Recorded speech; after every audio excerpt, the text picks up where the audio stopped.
Greetings and salutations, my operators, and welcome back to Honkai Star Rail. Last time, we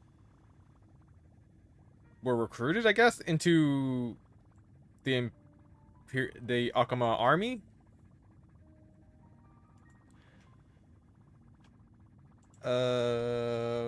We learned that Lygus and Saridra were in talks of joining together.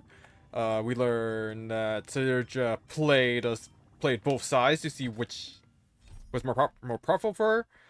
Lygus sent us outside of the Emphorius project into real time, so a thousand years has passed apparently, or at least years. I'm guessing 1,000 though.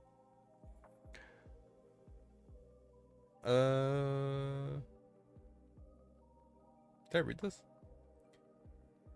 And in order to get back into a forest, we had to tap into our power of remembrance. Whereas Jellyfish, that sounds like March, helps us out. So let's continue with Wanderer, decipher the waxen imprints. Return to Exomyth and continue your adventure. Here, you'll hear no human voices. See no human shadows. The sun's flickering flames will scorch you, draining the color from your skin. Only when the starlit night shields you from sunlight, or when the sun rises to melt away the morning frost, will you find relief. These present hardships will torture you forever, and no one can save you. But you will have left behind the fire that will liberate them, and the fire meant to free you was illuminated long ago.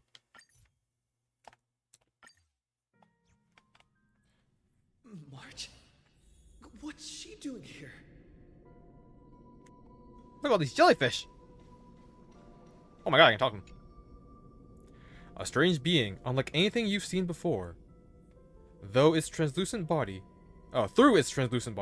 you seem to catch many familiar fleeting shadows.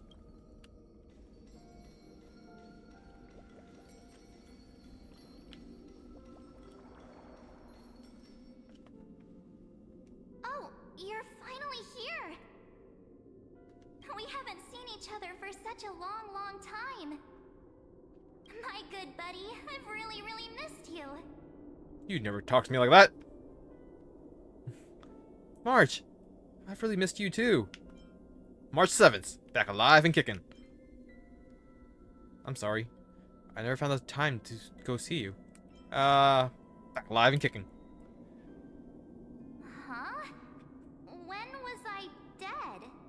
Okay, this might be a real one. It's been so boring waiting for you in this place. There's no one to chat with, no internet, and not even anything to eat or drink.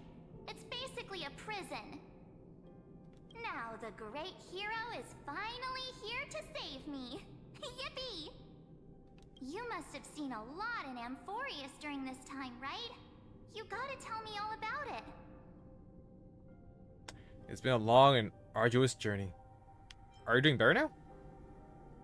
Let's go with Are You Doing Better Now. We're probably more worried about her than telling her our story. I'm all good. Look at how fit and active I am. But let's get out of this spooky place first. This is not a good spot for a reunion chat. Why don't you take me back to reality? A strange voice told me that I can enter Amphorius if I keep following this road. So, let's head off. I still don't know what that world even looks like.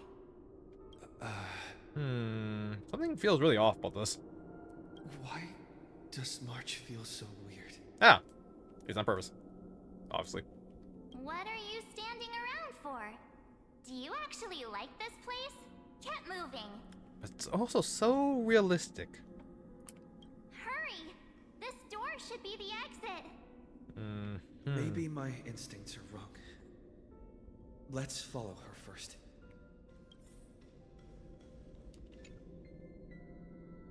Oh, same thing.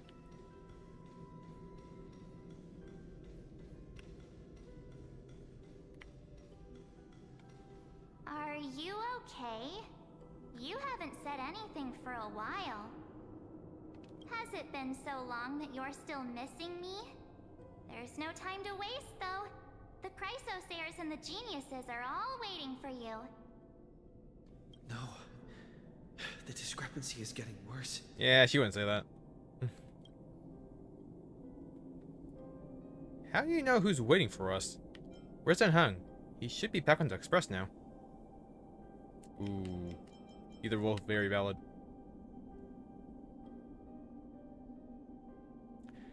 Let's go with how do you know who's waiting for us? Huh? Isn't Amphorius the world of the Chrysosayers and their hero's journey? I could figure that out in an instant. I don't think we knew that when we got it when. But Amphorius cannot be observed from the outside. She couldn't possibly know about these things. Unless Hung told her. Where's Hung? He should be back on the express now.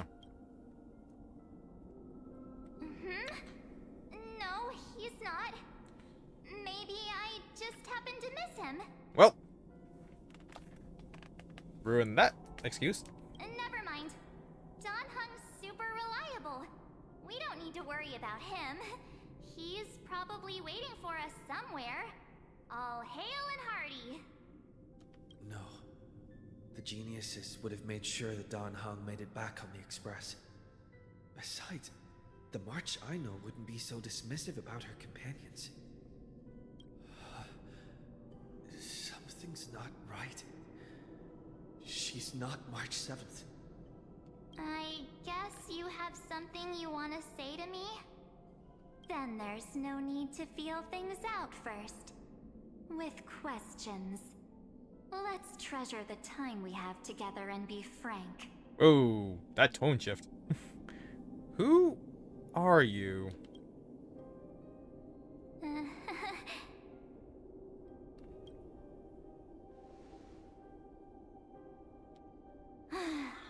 As expected. A glimpse of memory is not enough to deceive the bonds of friendship forged between the nameless. In that case, there's no need for further deceit. You're right. We're not the March 7th you are acquainted with. But we can send you back to Amphorius, as long as you are willing to help us. The garden again? Who are you people? Habitual liars are not trustworthy. What did you people do with March 7th? I'll go with liars. We'll introduce ourselves to gain your trust. Yep, it's them. We are the Garden of Recollection. You should be very familiar with that name by now. God damn it, you people. Just as a reminder, while you hesitate, time is quickly ticking away in Amphorius. Yeah, like every second's like a month. Working with us is the best way to stop the enemy of erudition. Erudition would treat any results unrelated to the experiment as garbage and throw them out. But we don't work like that. The Remembrance treats all these instances as important materials needed to weave the universe. Besides, this would be child's play for a great hero like you. It won't be hard at all. Also, if your plan fails and the big bad Iron Tomb manages to get out, then the whole cosmos will be in danger. Wouldn't it be better to have an additional failsafe? As long as you help the Garden retrieve what we want, even if Iron Tomb reformats everything in the physical plane, we can use Remembrance to reconstruct the entire world. Or, should we say, the entire universe. That's up. So help us. Find where Amphorius's memory began, and bring it out. The Master of Anosrava has already glanced at you. Don't deny it. That storybook is the best evidence. Say, you aren't seriously gonna be moved by their pretty words, are you? Is that a flat note? I am the one who commanded those little ones to lead you out of the prison. But I didn't expect to attract little gnats trying to take advantage of the situation. While remembrance can help you return to Amphorius, there's no need for you to do it the way they want you to. Of course, there's also no need for you to make any deal, or pay any price. For you, this is probably a long time no see. My dear. Who are you? Another illusion? I won't be tricked again. Yeah, that's probably most reasonable. Shh. There's no need to say anything. I know.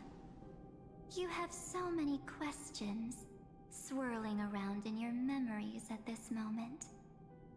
And you feel so helpless. Put them aside. For now, all you need to do is trust me.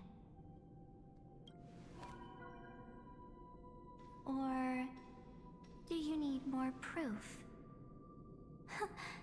That won't be hard.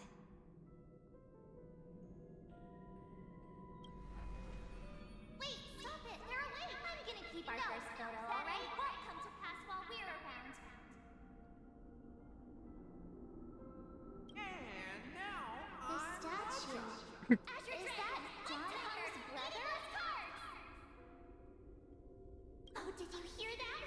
She just called me, but my VTuber is full of pain.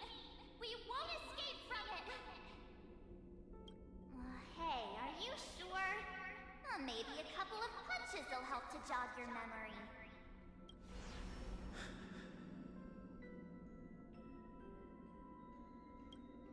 It's as if they all happened just yesterday, right? I don't want to lie to you, which is why I will not use her name. The third month of Amphorius is the month reserved for the Veil of Evernight. So, place me into your memory using the name Evernight for now. Oh, I really should have figured that one out. Man, I forgot what the months are called. Evernight? But who?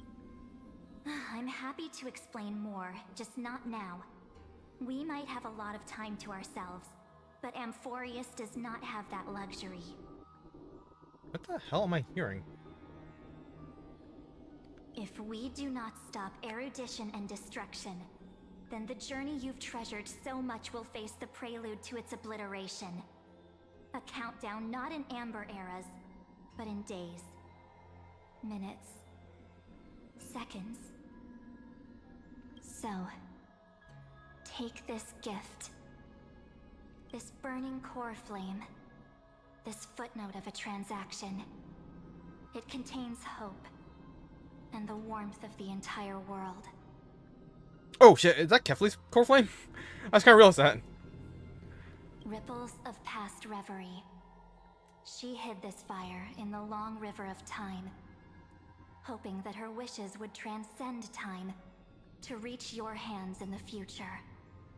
Now, take it, and return with it, dear friend. Return to Amphorius, and overturn the final era Nova. You know, I would not mind if you just kept referring to us as my dear.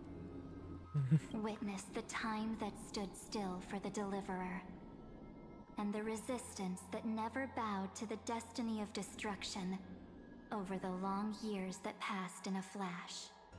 Then, with this core flame blessed by the remembrance, respond to their hopes and blaze a trail to the future. And I will silently watch in a corner of time, waiting for our next encounter. I believe the wait won't be too long. Man, a lot of people are peeping in this storyline.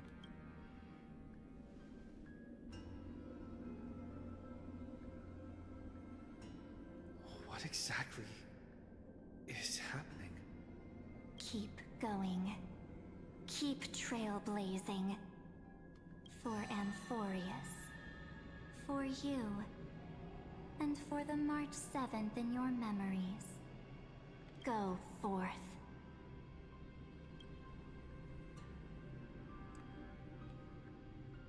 Let's hope it's not too late. Onward we go. And Forrest needs the deliverer.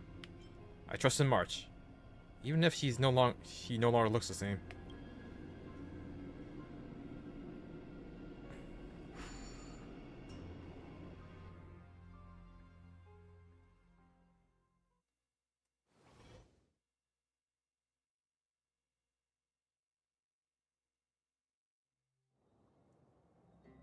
Eternal recurrence, like calendar, 4931.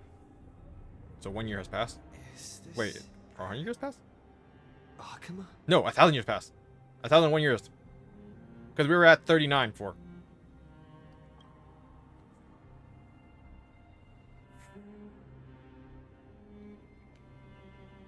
No one's here. And the dawn device is off.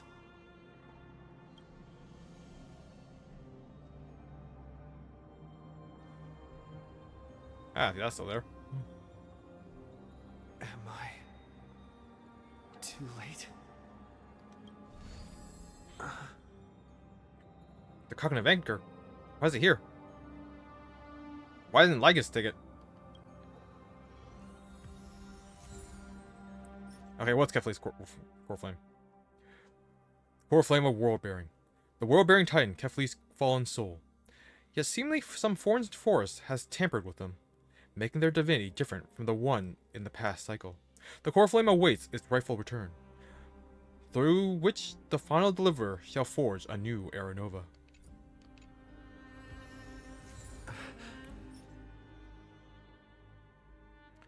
Mythic Axiom. Departure, metamorphosis, trials, and return. Heroes are like a sequence of numbers, their epic tales written in arrangements of zeros and ones.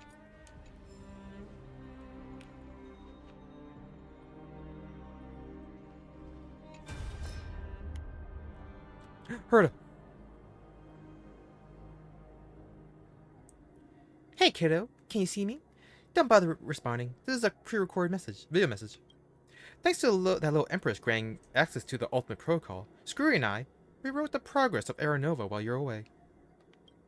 My guess is you don't have much time to listen to those complicated principles right now, so let me break it down into simple terms that anyone can understand. Forrest has been racing down the path of destruction for too long, and the underlying logic of Era Nova has been completely corrupted. Screwy and I put in a lot of effort. Oh, hey, Commodore. Oh, really? Ah, we gotta get back into Battle Network. Screwy and I put in a lot of effort, but we could barely manage to overwrite a small portion of its logic. Let's take the progress bar as an example. Iron 2's progress bar is currently at 99.98%, and through this rewritten Era Nova, we're confident we can push it back to 96%. Let's be conservative, say 97%. This is a critical matter. The internal structure of the scepter is too unstable, and we don't know what complications might suddenly arise. The most rational course of action is to quickly run another extrapolation to buy the cosmos a bit more time. Once you've dealt with that troubling old Intellitron, don't hesitate and start the next cycle of extrapolation right away. Screwy said that Era Nova isn't a process that happens in an instant, and the protected nodes of the scepter are probably at their most vulnerable only during the reset. Only by initiating this progress first can we seize the opportunity to make our move. It's all up to you now, Deliverer. Ooh, should probably read the mission. Zephyr. Uplift bygone dust clouds ward. Akuma, the lost city, was a cradle of countless myth. Once, she was like an innocent nymph, sheltered by law, draped in flowing finery, basking in sky's dawning light. She danced across the earth, listened to the ocean's songs, followed reason's teachings, slipped past suitors' trickery, untouched by strife or death. Through even more beautiful passages she wandered, and people supported her in her world-bearing, until time took her joy, her beauty, her life, and more. A skeleton lies quietly in a stone coffin, yet beneath ribs carved like white jade, her heart hasn't withered. Wipe away the dust from that beautiful heart and listen. Listen to the heartbeat preserved for you.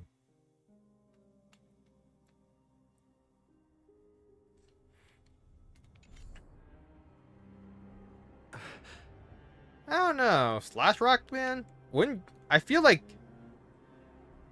they would do. They would go more for like at.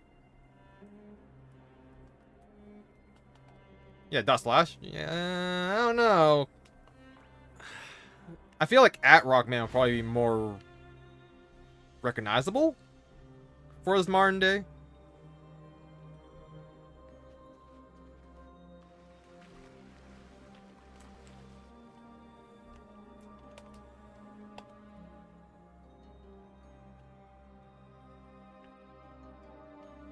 Because EXE is definitely not in the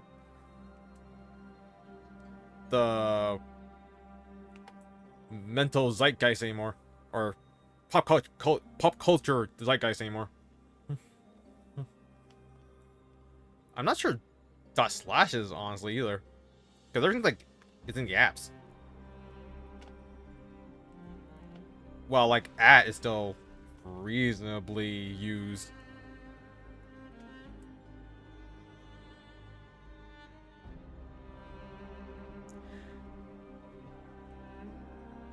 Yeah, I don't think it's that big of a jump of interest.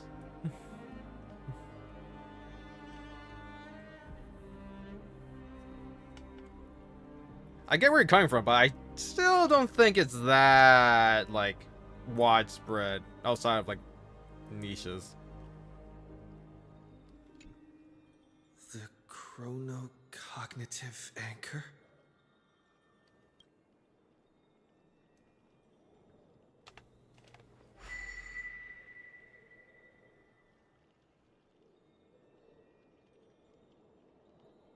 I mean, arguably PewDiePie isn't really that, like, There's so much connected. I wanted to say for our reunion.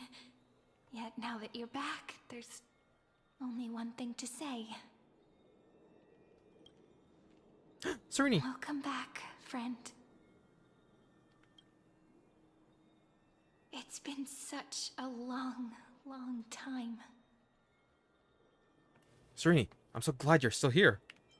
What happened to the world while I was gone? I saw March 7th and she looked really weird. You must be really confused right now, aren't you? So much has happened in Emphorius while you were gone. But don't worry. The Deliverer can't afford to be lost, no? No, please follow me and turn the pages of time and hear the words everyone left for you. Crap, is everyone dead? I'll tell you the story of this 1000-year journey. That way, it won't just be my memories alone. Ah, goddammit. Cyrene can't hear me? Oh. Oh, that's worse. Oh, she might also be dead.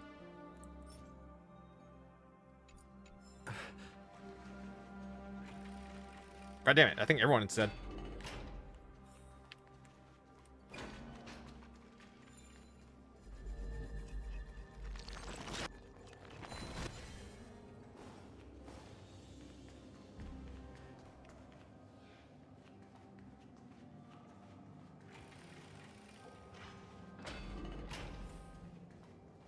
Look, the scenery of the past has resurfaced.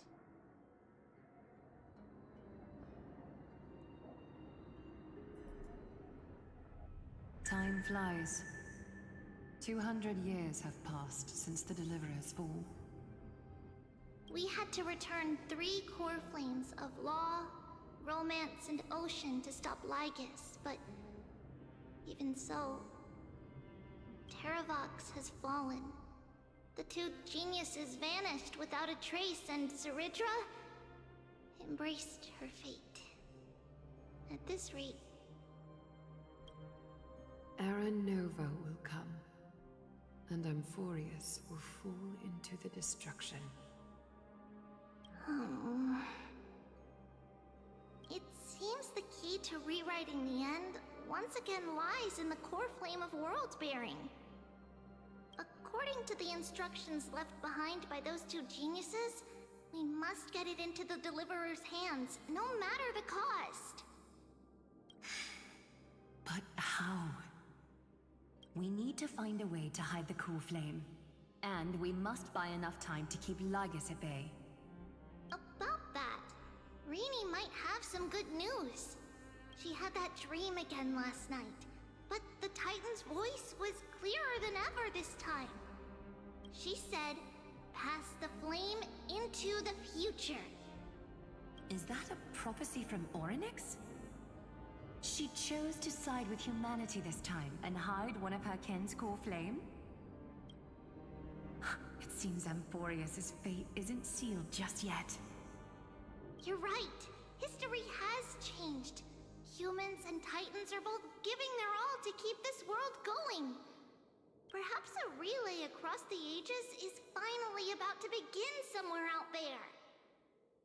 Unfortunately, life will never go smoothly. Leiden's army is already at our gates, and their commander... It's like they still built up an army in this time after we killed the delegate. That Lycurgus. He's right outside Akama. Ah, that makes sense. Light calendar 3960. Zeridra, under the pretense of a campaign against Fagusa, sacrificed 500 Chrysos heirs to complete the trial of law. This tragedy shook everyone in Amphorius. That same year, Zeridra the Imperator was assassinated, after which Aglaya the Goldweaver took command. Thus began humanity's second flame chase journey, a path hanging by a thread. Come, this way.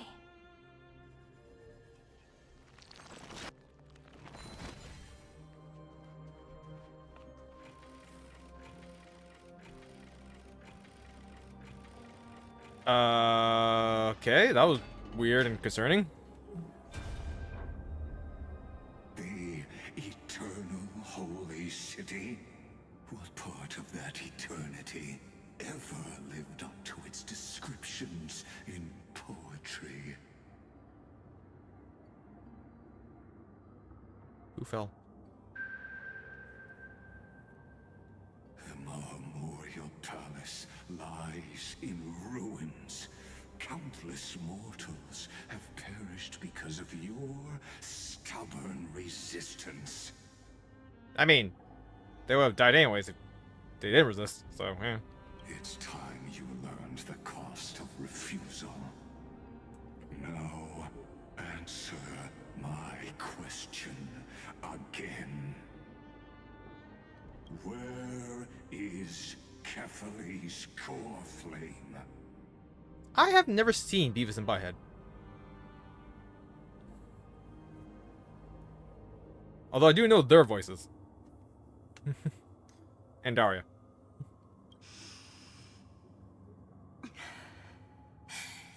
You really think you'll find it by razing the holy city to the ground? From what I see, all you'll get is dust and disappointment. Yeah, Mike Judge is still rocking it with the new King of Hill. That was a good season.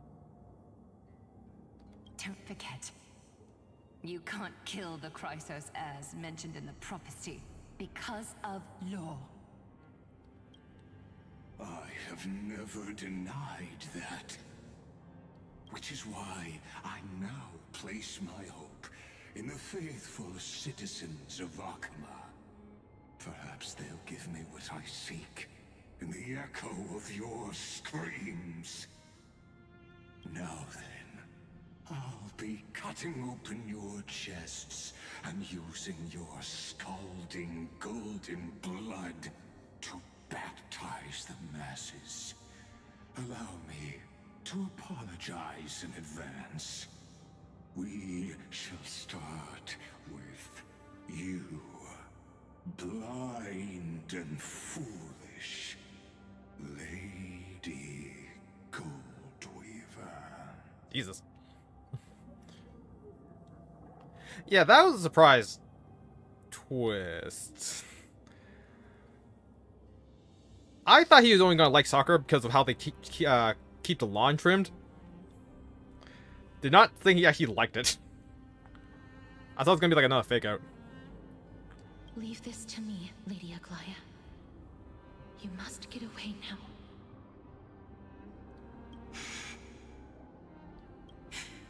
No, Holy Maiden. I'm the one who must stay. What? His conspiracy won't succeed. Because romance is ready to make good on their promise to weave an indestructible armor for Amphorius. Its name is Solidarity. You must escape with your life and carry word of my death to those still fighting, then keep going with them. Just as the Imperator lit the torch of resistance with her death, my passing will make this flame everlasting. Take good care of it, guide it to the future, and place it into the hands of our deliverer. 50 years later, Lygus led his forces again to Akama. He charged directly into the Holy City and razed the Marmorial Palace.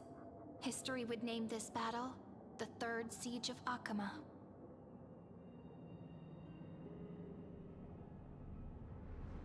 "90,000 brave souls gave their lives for Akama that day, including their fearless leader, Aglaya.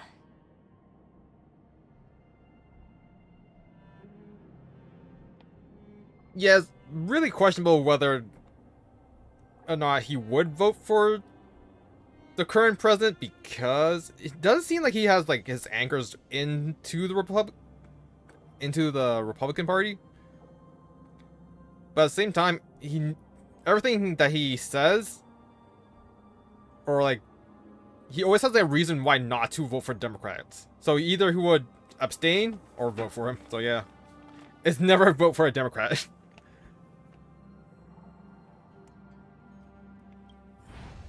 Go forth, deliverer.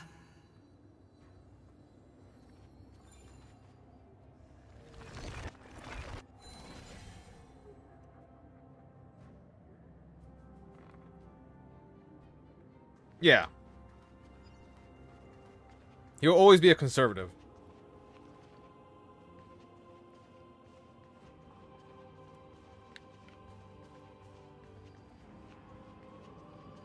Go. When the frost melts and the snows give way, the flowers will bloom again. You'll find me there.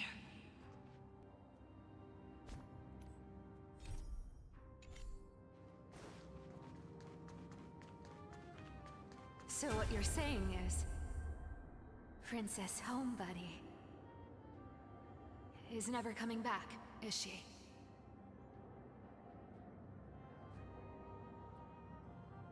She just left, like that. Since Cass has made up her mind, we can't let her resolve be in vain.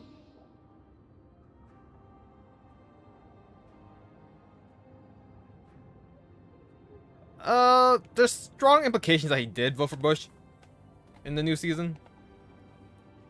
With the...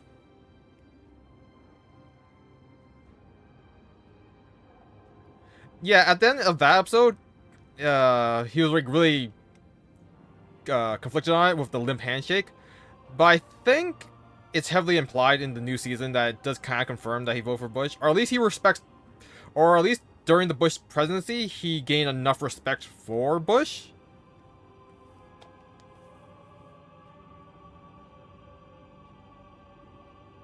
Huh.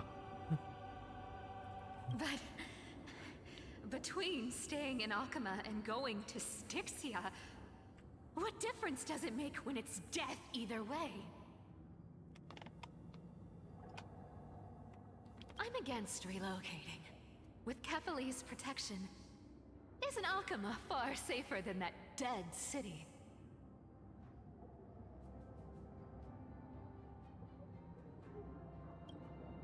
Cass's plan doesn't involve any relocation at all. Huh? Like you said, Akama is humanity's refuge. We never intended to get everyone moving to Styxia. It's just on Cass, Hycelan's, and me to prepare the final trump card for the Deliverer. Oh, Hassan's still alive.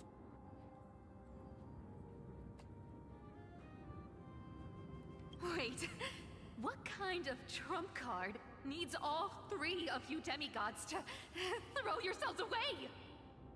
We must lay down the path to the future, so when the Deliverer returns, they'll have a clear road to reach the location of Eren Nova. Styxia sits where death meets the ocean. There, with the combined powers of ocean and passage, we can summon a current that leads to the vortex of Genesis. And the demigod of death will forever guard that secret path until he returns.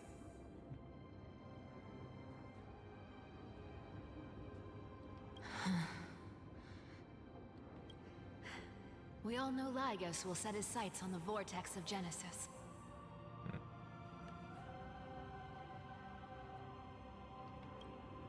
That's exactly why we have to do this.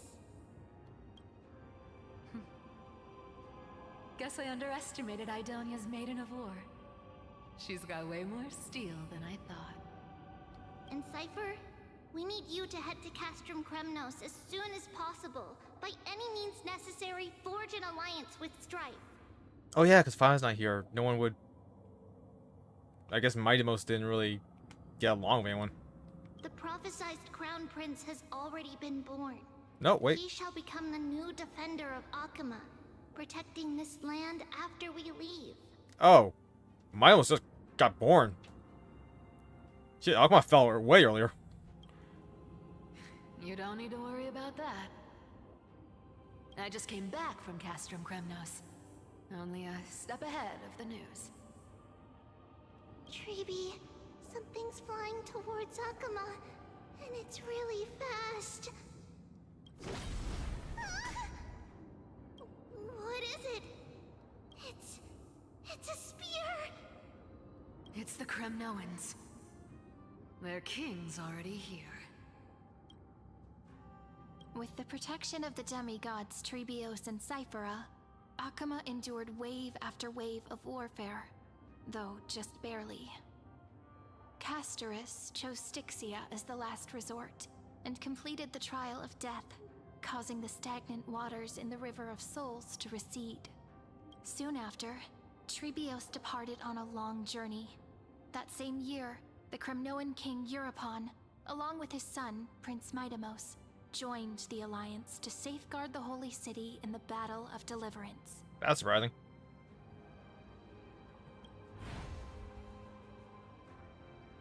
Anything I can interact with here?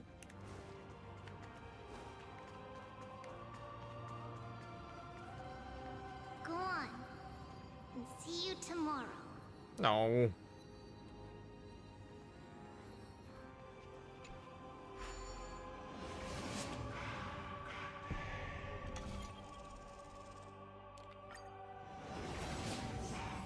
Breaking me apart buys this world even one more second. And so be it.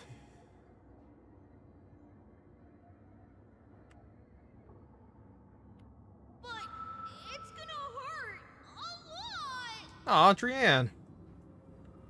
Pain brings endless torment. But it can never destroy me. I believe that you were thinking the same thing when you stepped through the gate of infinity and jumped off that cliff. Can't argue with that.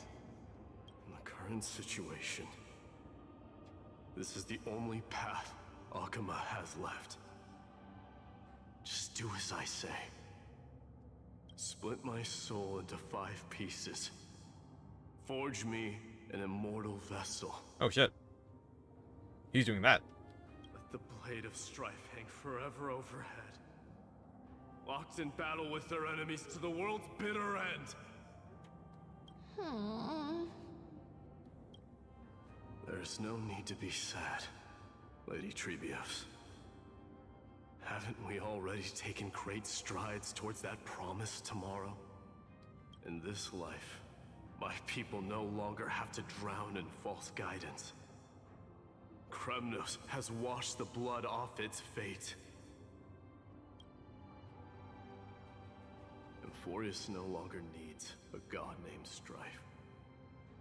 So let me shatter the former laws and turn the Lance of Fury back into a weapon that protects the world. We understand. By the way, can you do me another favor? The 7 sages from Grove of Epiphany are already en route. They'll arrive in waves to join the resistance in a couple of days. Among them is a scholar named Anaxagoras. He has extraordinary insight and fears no sacrifice. This soul-rending ceremony wasn't just my decision. It was his counsel.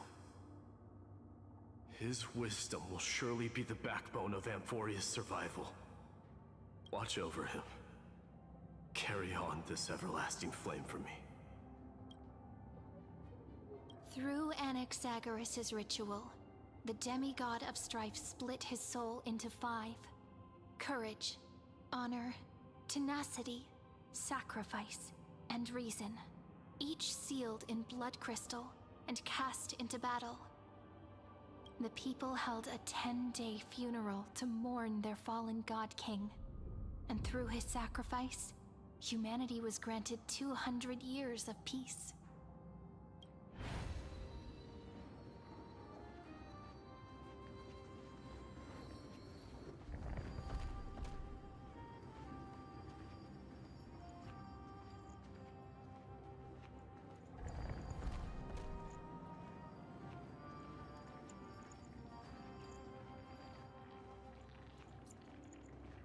Keep moving forward.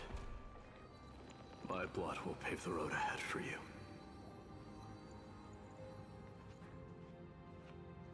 And the hand of Zagreus. They brought that out. Keep moving forward, little Gray. See you tomorrow. How the hell did she...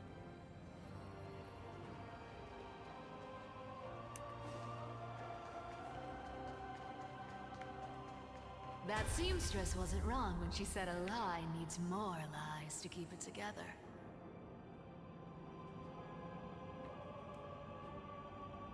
Goddamn, we're looking at all our friends die again. Reason and trickery. Never thought we'd be the pair to finish this final setup. Can't catch that Tin Man without your little slides. Besides, this is our last shot. Not the time to be picky, right? Don't oversimplify it. Lycus just found out Akima's been an empty shell for the past 50 years. He's bound to be furious. At this rate, he could have done anything. That's exactly what we want. Rage blinds even the brightest minds. Doesn't matter how much of a genius he is, the principle still holds. Once he storms into the council and confronts me head-on, you trigger your alchemy with a boom and turn him into a caged beast. Easier said than done. You still have to pass yourself off as the deliverer without anyone catching on. And you really think a human alchemical array can bind a godlike being? That's just nonsense. What? Getting cold feet? Or you just don't believe in the almighty worth of the demigod of trickery? Just tell me straight. Can you do it or not? Of course I can. And it'll be child's play. But I've got 2 conditions. Since this is the final act, If we're doing it, we go all in. No half measures. Oh, I'm listening. First, shift the battlefield to the vortex of Genesis. It would be more convincing if the Deliverer were to appear there. Besides, the vortex is cut off from the world. No place in Amphorius makes a better prison. If you pull that, wouldn't our Deliverer have to face tank Lagus as soon as they come back? Oh yeah, shit. That clash is inevitable. All we can do is create more chances for him.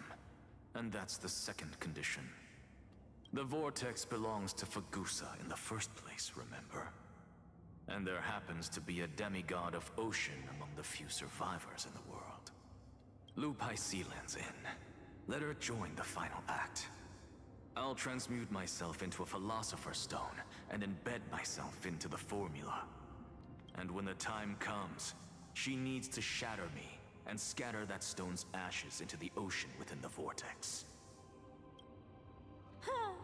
I guess people weren't wrong when they said you're insane, Grove Boy. I've got no idea how to outwit a reclusive genius. But making an anti-Catheran suffer? The demigod of reason has 10,000 ways to do just that.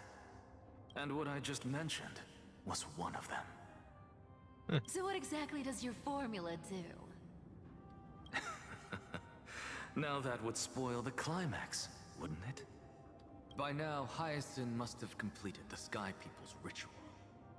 Since that Theoros loves a good performance as much as I do, let's make sure he enjoys our show to the fullest.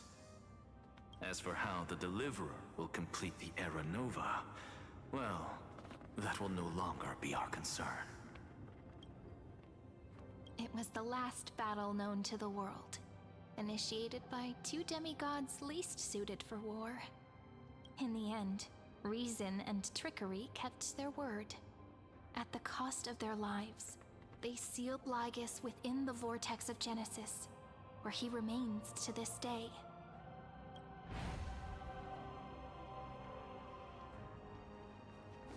Go forth. Finish the greatness left undone.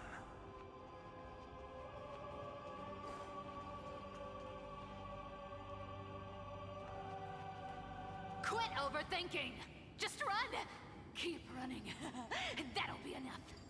Yeah, I would love to do that, but I keep cutting off dialogue.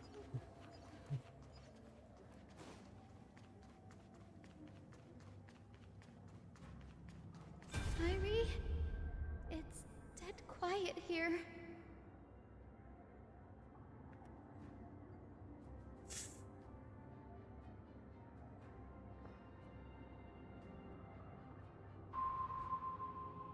Akama will stand eternal. Miss Cypher's lie is crumbled after all. But it's all right, because all of us have fulfilled our purpose by now. When the Deliverer returns, no matter where he is, sky will turn clear, and a rainbow bridge will rise, carrying him to the final battleground. Cyree, this arduous relay is finally nearing its end. Now, I'm passing the final baton of fate to you, okay? No, that's not quite right. After all, it was you and him who lit the first spark of this journey, wasn't it? Oh shit, an actual cutscene.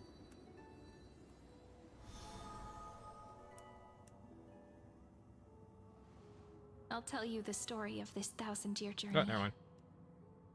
That way, it won't just be my memories alone. And I'll share the moments I spent with you, with everyone. That way, the path we walked becomes a memory shared by all. People will know that there's nothing left to chase. Amphorius has already welcomed the dawn foretold in prophecy. Just like I said, this won't be harder than the last time. Right? Thank you. You've all sacrificed so much. Sorry I'm late. I won't let everyone's faith in me go to waste.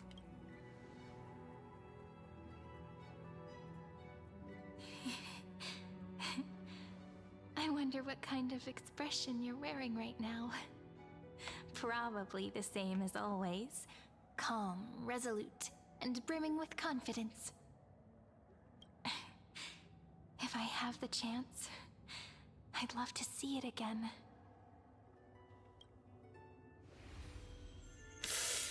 Because it's really been far too long since we parted.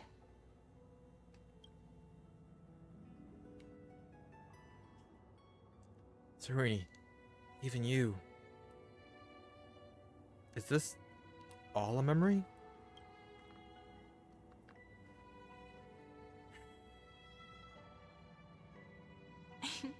Someone as sharp as you must have realized by now that this isn't reality, but a maze of time. As the last link in the relay, I will return to the Temple of the Three Fates, tell Orynyx all of our stories, and bottle every page we've written into the little flask of memories. And then, may it set sail in peace, drift down the river of time along with the core flame of world-bearing, reach your side, and lead you back to Amphorius. Just like the first time we met, right? Even though this cycle has no demigod of time, time has always stood on humanity's side. This is the only way to make sure that the Era Nova won't happen before you return. And the only way I can safely entrust the completed final flame chase journey to the Deliverer's heart. After all, the new world will be born from your memories, and the protagonist of this story mustn't be absent.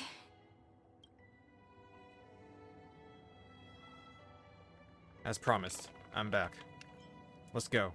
It's time to complete the Era Nova. I will take all of you to the new world.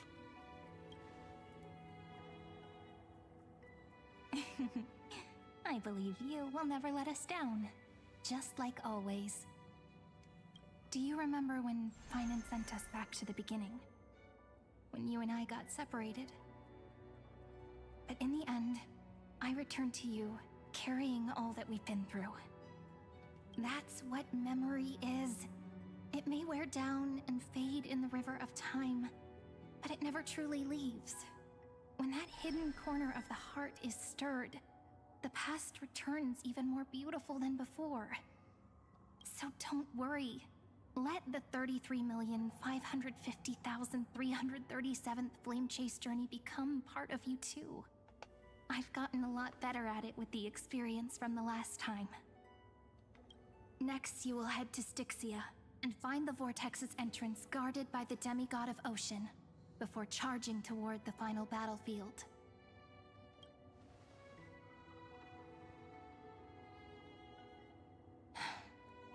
Don't worry. I'll be with you. All of us will. Even Finan. We'll stand with the Deliverer.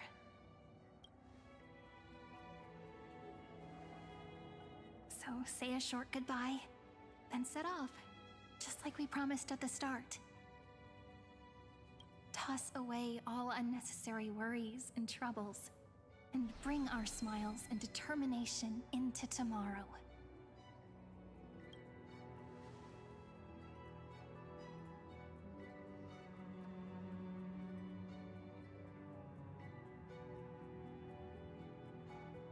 The last baton. I wonder how long you'll have to wait before passing it on to him. No matter how long it takes, it's okay. Waiting is what I do best. After all, it took 33 million cycles for him to arrive in our world. What's a few moments more?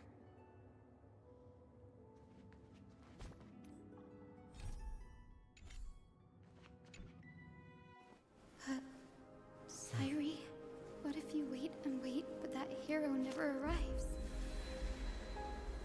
That won't happen. Because I know that no matter how long it takes, he'll definitely return to this place. We can't let him down.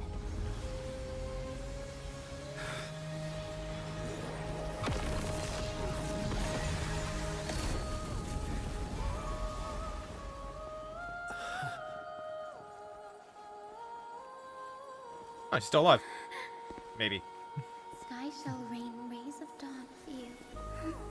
May Nope. romance be with you on your journey. And reason grant you enlightenment. Let strife bestow you with inspiration. Trickery ensure your success. Allow death to protect your soul. And at last, let passage point the way forward. While time will remember the Trailblazer's journey.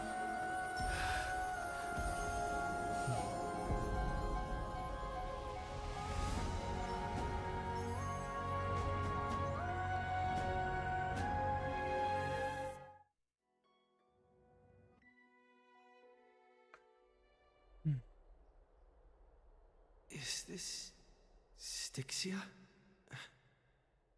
What happened to this place? I need to find the entrance to the vortex, guarded by the demigod of ocean. High Sealants. Is she still there?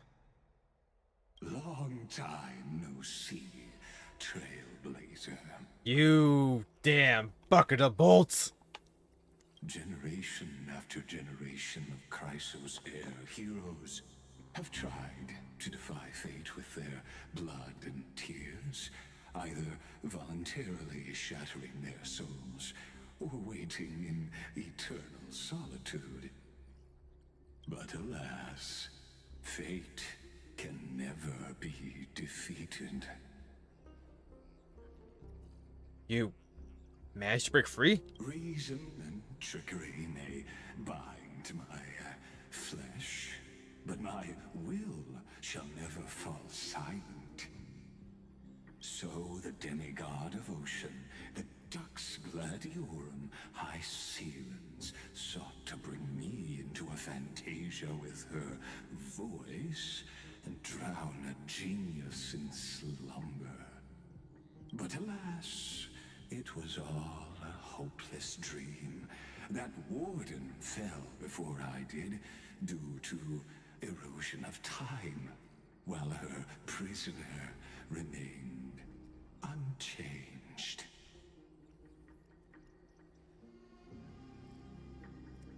And yet here you are, bound to this place. True. I can't leave this place, but what of it? You should have heard of this fable. In a shadowed cave lived a people, imprisoned from childhood, and chained so that their legs and necks are fixed, forcing them not to look around at the cave, each other, or themselves. Behind them is a fire, and before them loomed the stone wall of the cave. The flames cast shadows, while the rocky surface threw back echoes. To them, that false play is the whole world. Yes, I'm trapped in the cave, but I know it's all just a fleeting illusion. I don't struggle in dreams. I wait. And now, my deliverer has come to defeat me and save this world that never owed you anything. Oh, you'll need to awaken the singer here and unseal the prison called Vortex of Genesis.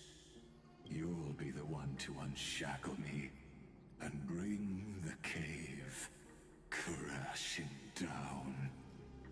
Of course, I don't mind waiting a little longer. Let me guide you through this next illusion.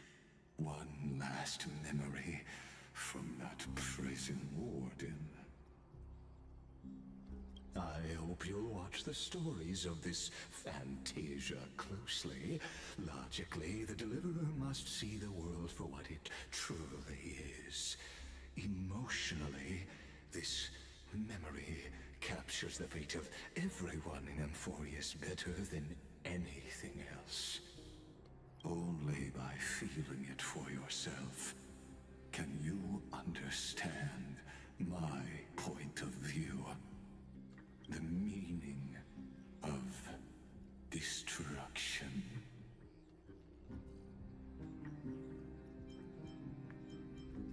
And I'll be the one to bring destruction to your scheme. Spare me the cliches. I don't need to understand you. To your unshakable resolve, I salute you. But before we step onto the final stage, let me ask you this. In the spirit of that fable I told you just now, can the prisoners in the cave learn to see the shadows and echoes for what they are, and stop mistaking them for reality?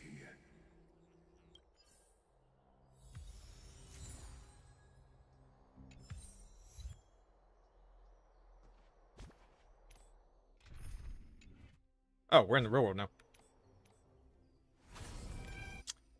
Yeah, they gotta change that hotkey. Nectar. Saturate the hollow tree core. Come.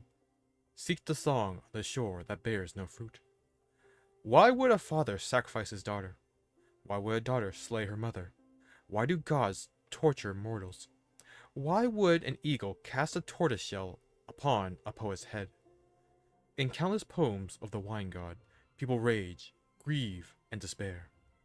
It was because the roots of these tragedies are elusive and passive, beyond the reach of blade or noose, just as sailors cannot slay the sea.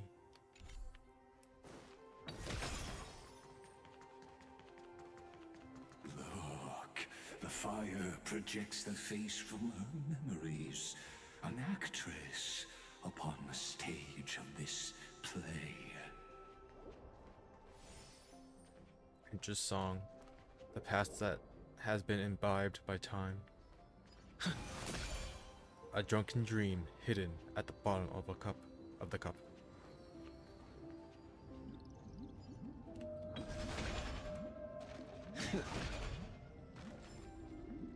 The dark tides flood the sea, and our kingdom teeters on the edge. Fear not. Our queen has gone to the borderlands. She'll quell this calamity herself. This is the scene when the Chrysos heir of Ocean was born. She was once of a Titan-kin race named Sea Sirens. At that time, Kozlana had suppressed the Black Tide's rise, but he was unable to remove Iron Tomb from its roots. The Black Tide still roiled in the depths of the world, and the kingdom of Sea Sirens was the first to face the destruction head-on. Listen, I heard Electra's voice. She's calling to us. Let's go. Her voice carries the queen's command.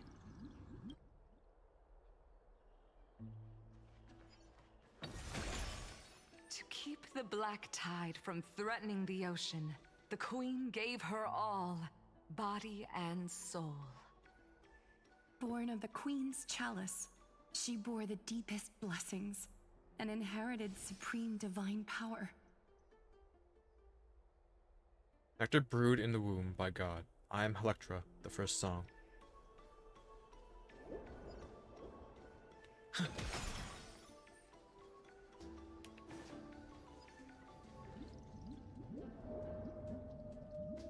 Help, mother. Sister. My sisters! You're finally here! Of course, Electra. Your beautiful melody drew us here. Electra? Her true name is Electra. This is a reflection of her former self, clinging to the past with aching defiance. The Queen summons us. She must be near exhaustion. The Black Tide will soon enter our borders. Then what do we do? Will our seas fall to darkness and terror as well? Don't worry. We shall lift the chalice in her stead to catch the Black Tide, and stand together to safeguard our realm and its people. Such tiny Titankins, thinking they can stop the tide of truth. How naive.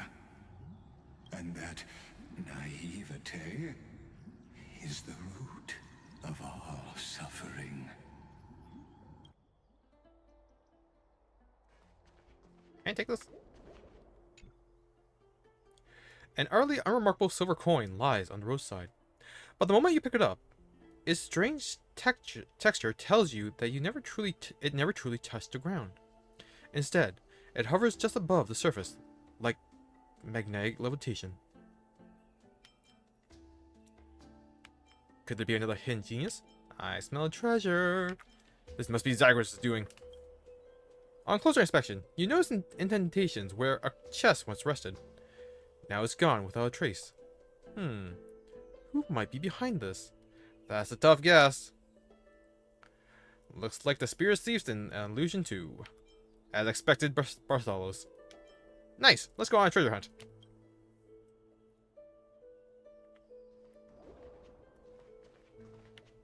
Was I supposed to go down this way?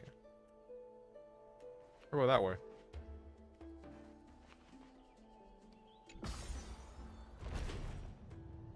The Queen's palace lies just ahead. Even her once graceful form is now tainted and drowned in dirty mire. Why do you loathe the Earth Titan, yet love the life that the land birthed?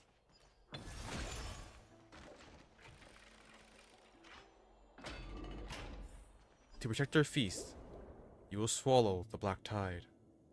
Let tears return to the sea.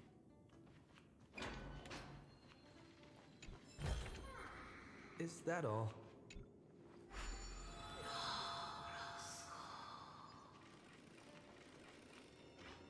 Oh, God, it scarecrowed me.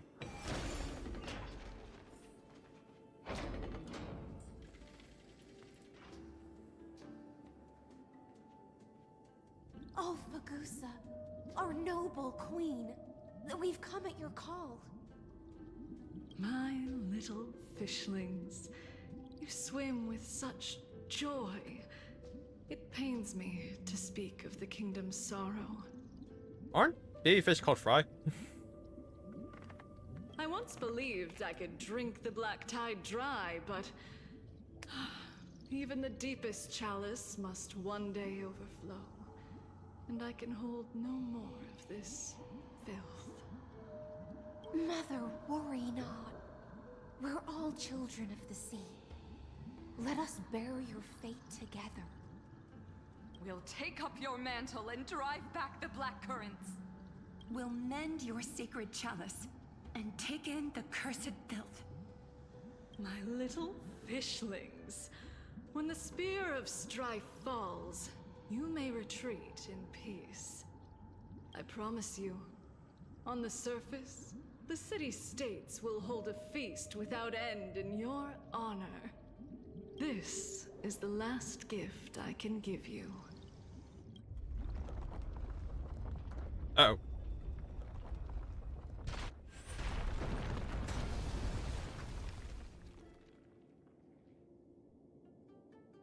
Did it? Fagusa sank into the abyss.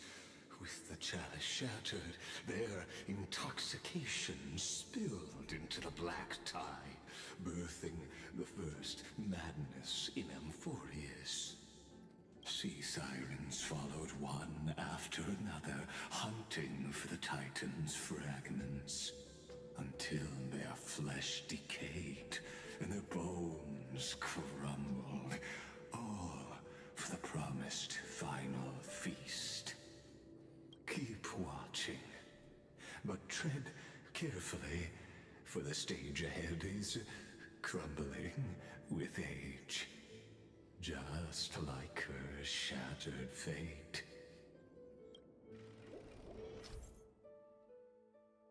Rare and stopped and stopped in time. Objects stopped in time will not immediately return to their original form when the rewinding process is interrupted. Instead, they will pause in the current state. Oh, await the feast? Leaving a promise for a grand feast. She shattered into 10,000 teardrops. Let the fish seek dreams. If only we could shatter the sands of time. Children, stop the black tide.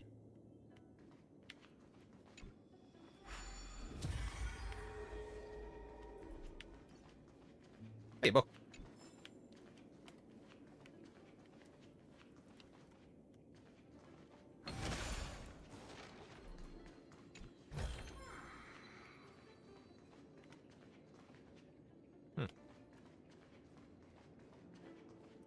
Okie dokie. I got some mild puzzles. Clinging to the past only blocks the road forward. Why not let time build a bridge to the future?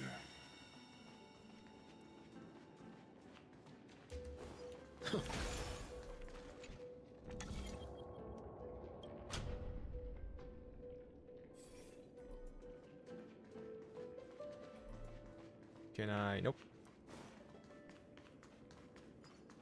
Alright, so we just gotta build this bridge. Orange's Prayer, Chrono Vessel, and Time Stop. The Chrono Vessel is a temporal ritual tool crafted by Orange's priest with various sizes and styles. Breaking the Chrono Vessel will pause time in the area around it. When facing a broken Chrono Vessel, rewinding it will fix the vessel, and allow time to flow again in the surrounding area. When rewinding an object, that object will not be affected by the time stop zone. If you wish to freeze a moving object at a specific time, you can preemptively deploy a time stop zone, then initiate rewind and manually interrupt the rewind at the desired moment. Hint: some characters' technique can also trigger time stop, such as the Trailblazer Path Remembrance and others.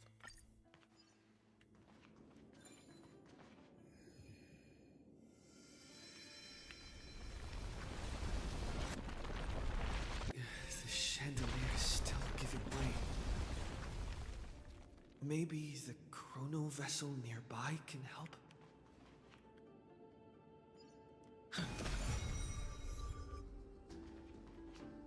Zawado!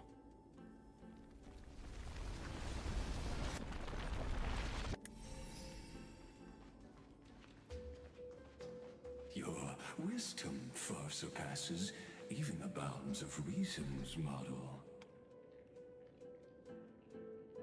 Oh, shit, they're down there.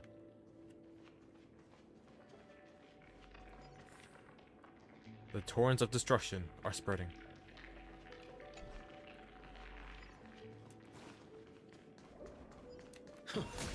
Sixia's feast. Can't get through. Looks like I'll need the miracle orb nearby. The sea sirens might attend the banquet with the mother, or when the day comes.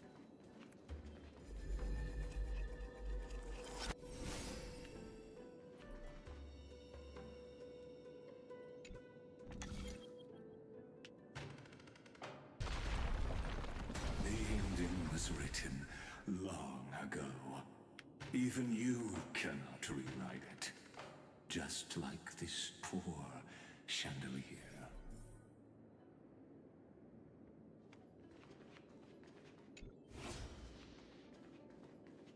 Just leave yourself.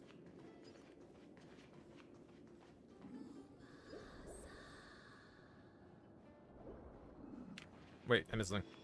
Can I still see it? Nope, damn it.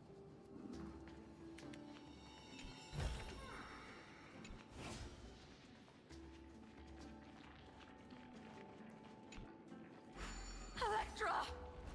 The fiends have gnawed my tail. I can no longer swim to the far seas. Electra! The black sludge has soaked my fins! I can't dance with you anymore! This is but a fleeting, drunken dream. Fate will eventually murder the hope. I'm gonna assume that's Lygus. Subtitles there. Sisters, don't give up. Remember the Queen's promise of a feast in the city called Styxia. I haven't forgotten. It visits me in dreams every night. I dreamed of a shining city. Its lights piercing the deep gloom of the seabed. I dreamed of children placing garlands on our bone horns. And poets praising the sea sirens for shielding the world. But what a shame. We can go no further. Please, sing to the humans for us. Sing of the deep sea's legend in our place. Feast. Song. Electra.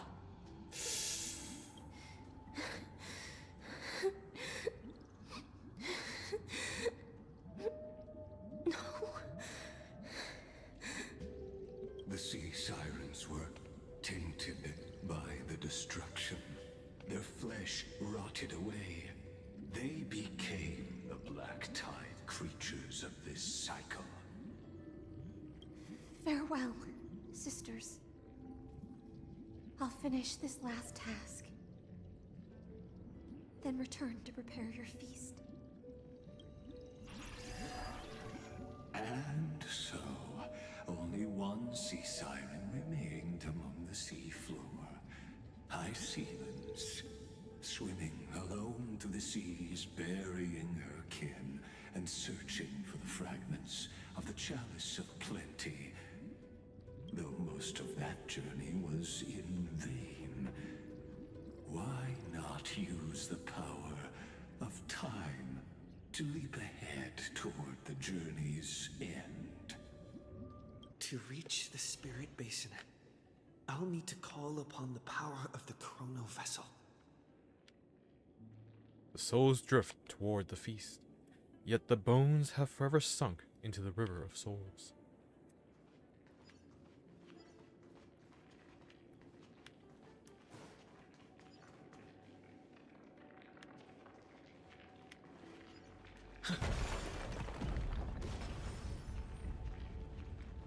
I was going somewhere.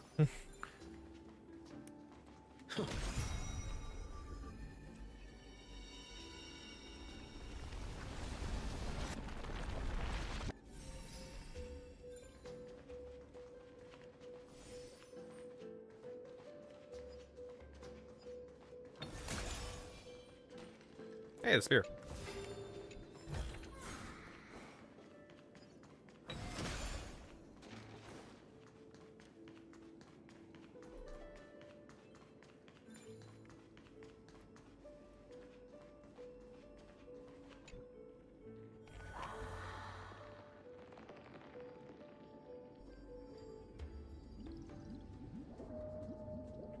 Oh, revived mother. My sisters are At gone. last. Only I remain. The chalice of plenty is whole again.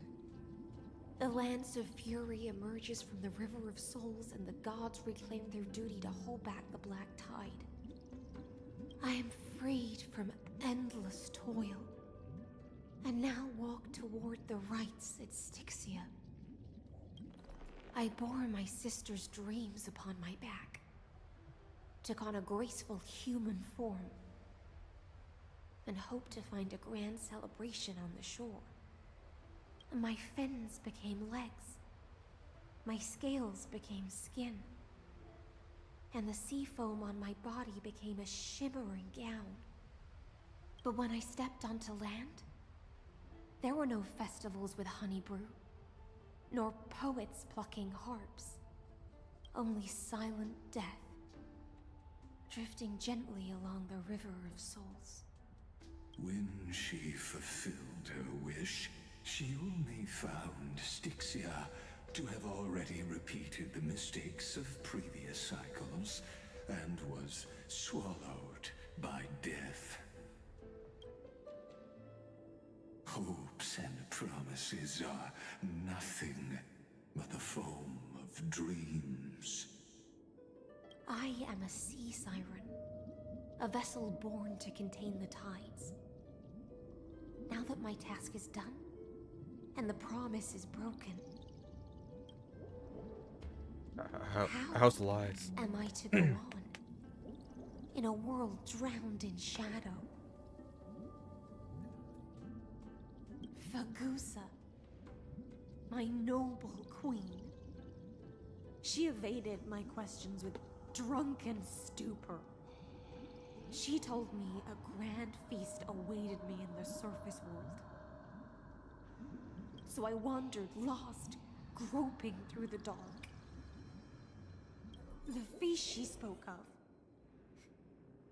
Where is it?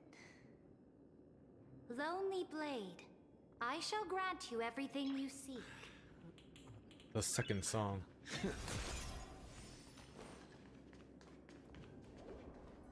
I actually never went down there, so maybe I should check it out.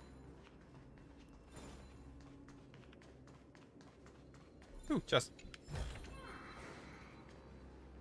And stuff?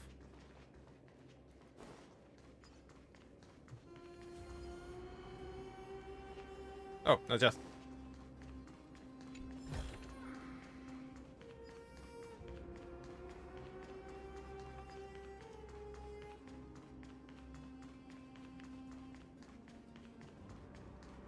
Alright, where am I going? I saw a fire.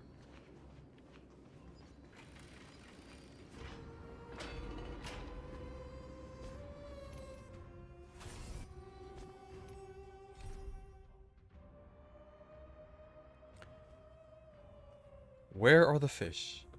Among green weeds, nodding heads in gentle streams. Where is the king? In capital bright, wine brings joy and pure delight. Where are the fish? In waters deep, long tails sway in graceful sweeps. Where is the king? In capital grand, feasting peaceful through the land. Where are the fish? By cattails serene, resting calm in waters green. Where is the king? In capital's halls, dwelling where tranquility calls. Why'd she call out to me? And why did I respond? After wandering the surface for ages, the lost sea siren met her future conspirator. You quelled the wars alone and forced strife into retreat. This swordfish that commands thousands of legions, whom does she serve? This is the moment they met. Yes, Ceridra, long before she became the Imperator, was already burning with ambition. Sovereign who follows prophecy. I am no one's sword. I am just a wandering fish, seeking clarity through bloodshed. Then how about letting the sword dance for me? And letting the violin sing in my name? Tell me, what is it you seek? All I want is a feast where I might belong. Such a demand is trivial with the Sovereign's authority. I'll grant you a banquet worthy of conquest and comrades to toast beside you. But Knight, you must offer me your heart. My heart? Yes, a loyal heart that will generate no betrayal. You were deceived by gods and drowned in the ocean's darkness. But now, I will lead you forward. and be your light.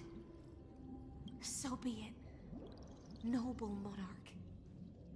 The law you proclaim shall govern my every breath. So be it, noble monarch. I am simply becoming someone else's vessel once again, and accepting a duty given to me. And thus, in her hollow drift, she finally found a new purpose. Like sunlight piercing the deepest trench.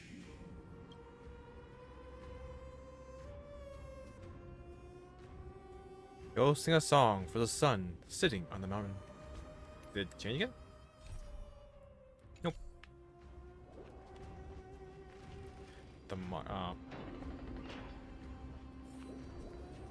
The fiery brightness of her crown melted away my confusion.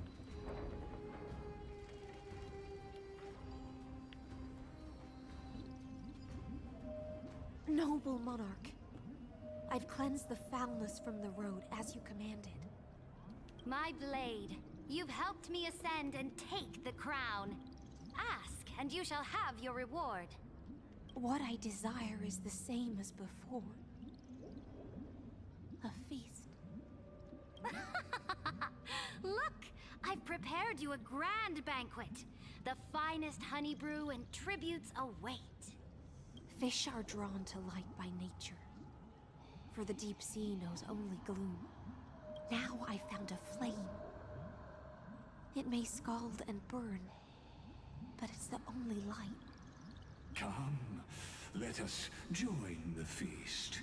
Perhaps the path forward lies hidden among the revelry. I'm gonna assume it's unimpressive because I have low graphics settings on.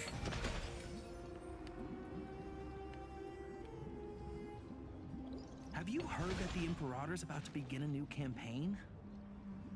Her glory will no longer be bound by the borders of Enforius.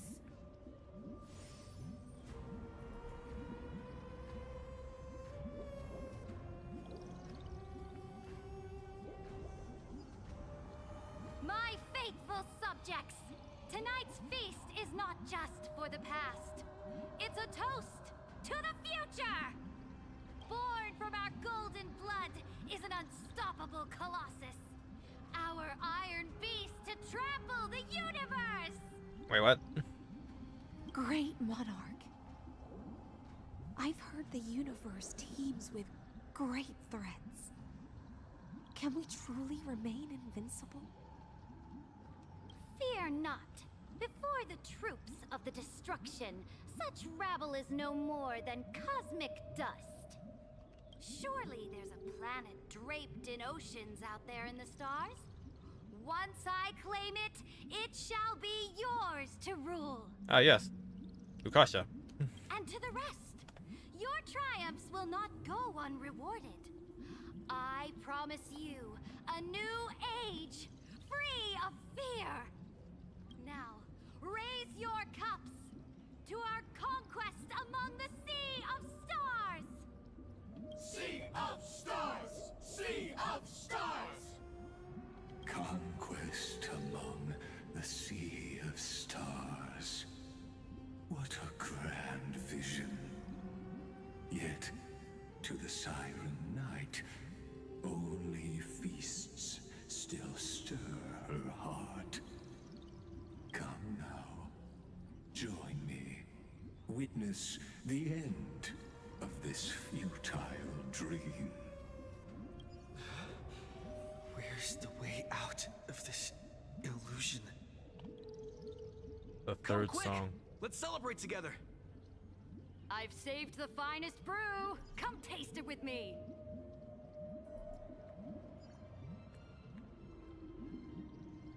Named the lion's hyped up.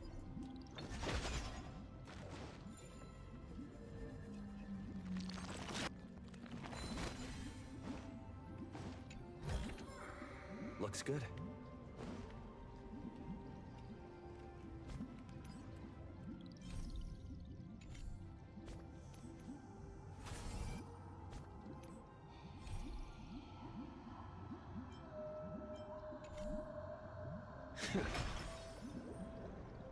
I'm willing to drown in her ambitions.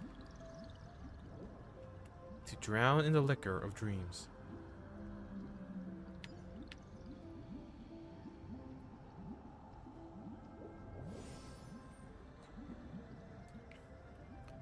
The monarch's subjects stride alongside me, dancing with me as if my sisters, speaking to me as if friends.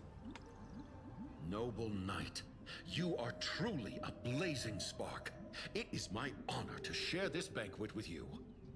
Noble knight, you have earned victory with your blade, and you have every reason to revel in this moment of triumph. Let me pour you a glass of honey brew. Noble knight, with the sovereign now enthroned, this triumph is yours as much as hers. Let me raise a toast to you. Noble knight, your strength is boundless. Lead us to conquer the universe, and let us toast to that vow! Then drink we shall. Raise your glass. In the deep sea, I never knew what fire was. But when I set foot on land, the first light that I saw was the flames of war, lit with golden blood. It scorched my fins, made me feel pain and Dire hope, ignited an wishes. unprecedented hunger. A hunger that flickers in every hero's heart.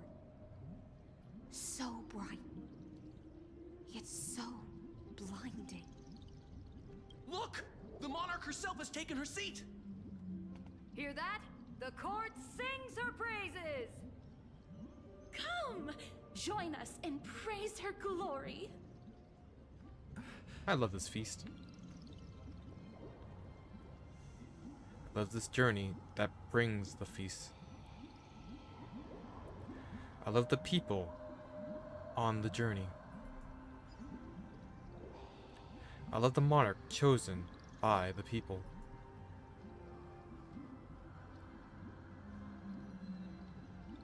One eye of hers sees glory, the other sees corpses. And yet, she cherishes the name of glory more than fear and death. As they say, the coward died 1,000 times before his end. But the brave face death but once, which gods stand witness. On the eve of war, we sang our hymns and set our sights to sail beyond the stars.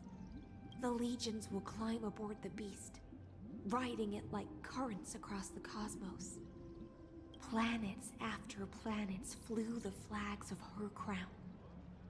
Realm after realm was ignited by her flames of war. As the final resistance fell silent, a vast empire rose from among the stars. And this small pond at last embraced prosperity and peace. That's how the story ends. Tell me, visitor, in this dream, did you enjoy the show? It's not the right ending. The fantasy ends here. I don't know. It's not the right ending. That's not how it played out. After all, beneath that still surface lie the bones of countless dead. It's time for me to wake up from this drunken dream.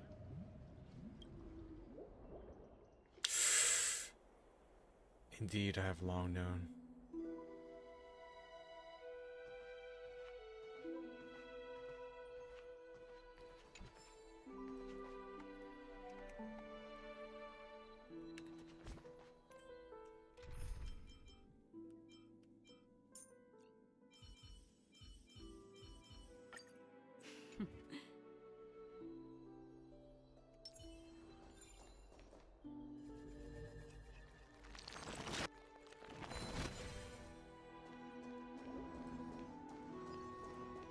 Stream 4.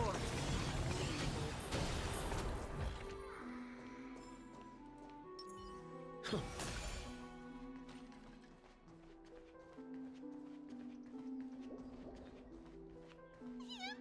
is dead! My fire is dead.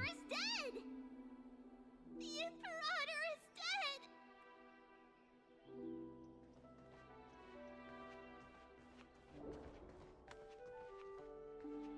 My light is dead.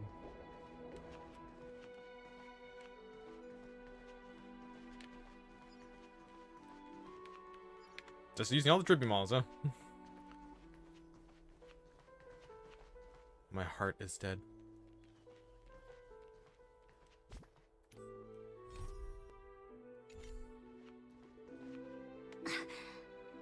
People once cheered for my ascension. And now they cheer for my fall. The cosmos. The battlefield that I cannot reach.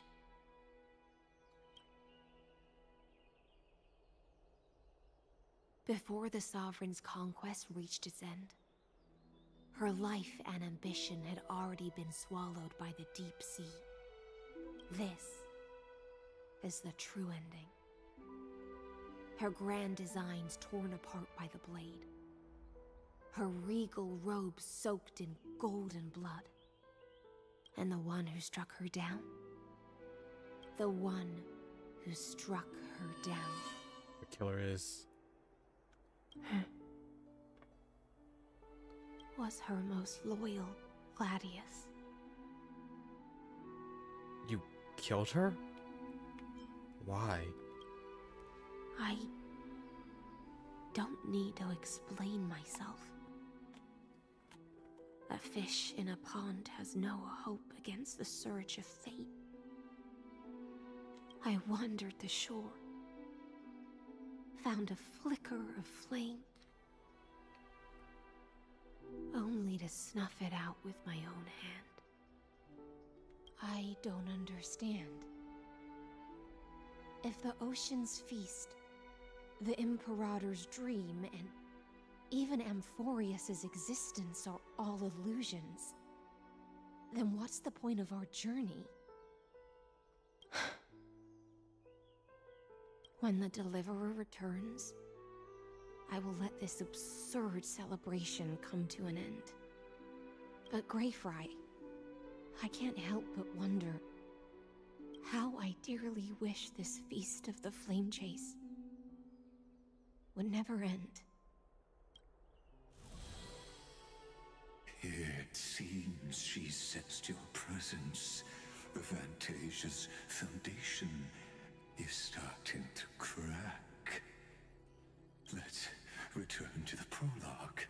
Remember the allegory of the cave? Can the prisoners in the cave learn to see the shadows and echoes for what they are, and stop mistaking them for reality? As you've seen, when she cast off her chains, finally turned to look around, and moved her legs, her reward was nothing but searing pain. The light will blind her, for the fire behind her had never once actually touched her eyes. Her legs will buckle beneath her, for she had never learned to walk forward. And so she fell into infinite confusion and fear, and came to firmly believe that the shadows and echoes were the real world. But we in the cosmos, are we truly any wiser than she was?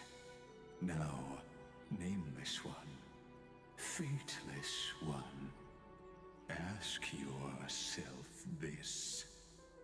The paths you tread, the eons you worship, everything you've trailblazed with your own hands, could it all be someone else's projected shadow? question till after the curtain falls. Once you've unearthed every last truth and reached the prison built for me by the demigods, I'll speak with you face to face. I, the Theoros, have walked the 30 million histories born by Kozlana. 1,000 years is a mere atom in a grain of sand to me.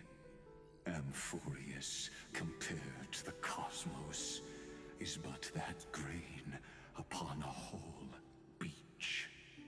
I swore to bring an end to the erudition.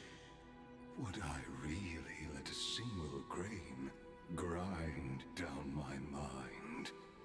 Now, please use the power of time to open the gate to the ocean's depths. Go, find the prison warden tormented by loyalty. Find her, step into the world's vortex, and once there, end everything between us. That palace reflects the heart of the demigod of ocean. Intoxicated, stagnant. There, you'll witness the true beginning of the saga of deliverance. An ugly history, long buried by tides and shame. A staircase of apotheosis that the Imperator forged with the golden blood of 500 human sacrifices under the pretense of conquest. I'll wait for you at the heart of the world, but to reach the place, you must find the prison warden, lost in her stupor.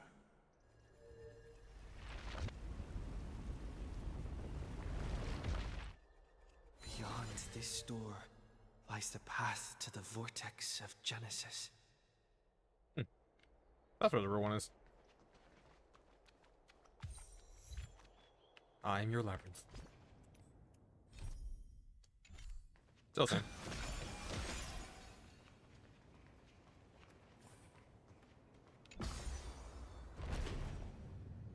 The drunken dream is over. Think. Nope. Now step away from this false banquet. And then onto that bloody stage.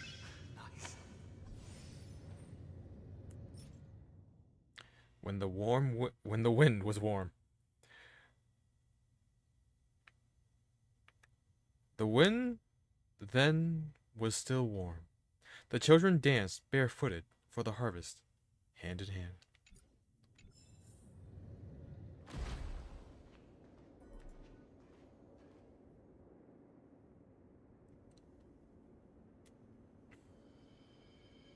The palace that worshipped the ocean, the sanctuary connected to the vortex, was also once the battlefield of the first flame chase. The flow of time has slowed down. When was the slow-mo feature added? Her exuberant song halted the passage of time in this place, imprisoning my body and shielding my soul from deterioration, all just to await your return. The twisted time and space reflect her confusion.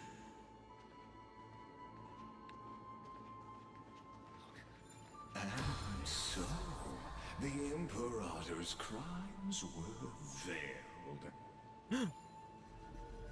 Apollo and Weinstein. Ew. Carminum. And Heliox. Stay away from Apollonius. This cup of honey brew. What a sweet aroma. Run, Virginia. Dux Hakalithist. We can't give up here. Love steeped in death. How delicious. Sadly, all you see is a remnant of history. And your interference is just another equally futile echo. Do anything!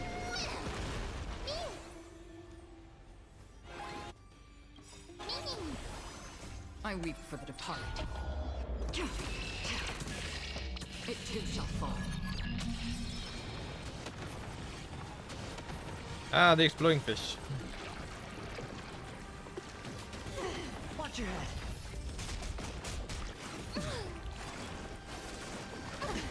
God damn. Familiar. Watch your head. The dice have been cast. Bust. Or maybe I'll take it off. More enemies. This combat needs optimizing. This is double speed. Time for a buzz. Hedge your bets. Hmm. Huh? I weep for the departed. Alright, so every 5 hits, he advances himself forward.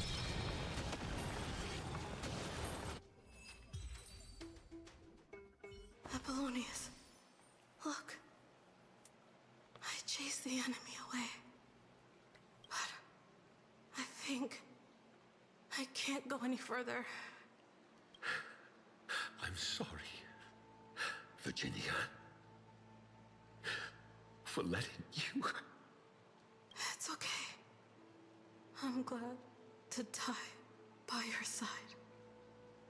Ah, such an ironic twist of fate. Even as the foundation of the world crumbles, the heartless Imperator still made the same decision she did in the past 30 million cycles. During the first Flame Chase journey, the Flame Chase Legion stormed Styxia. Tens of thousands of sea sirens surged from the River of Souls, crashing toward the heroes like a tidal wave. The hell before you is the recreation of that very battle. Apollonius, look. I chased the enemy away. There is a letter I never got to give to you. Let me read it to you. It's my final poem. The shadow of a tree frames the sage's back. Like a boulder bearing the rings of time, the bird's song is a whisper of wind through the forest. But it cannot pass the fractures in his form. His weight presses down on the bird's wings and the stirring heart within.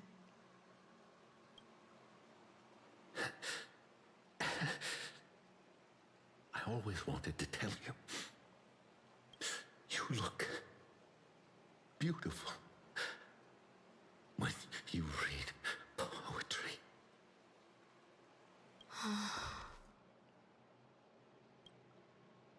Her voice, reciting poetry, grows ever fainter, fading with each breath until they all vanish completely at her lips, like wind slowly dying away. Virginia, see you in the new world. His form grows rigid. His kind smile remains, as if he were a benevolent statue frozen in time.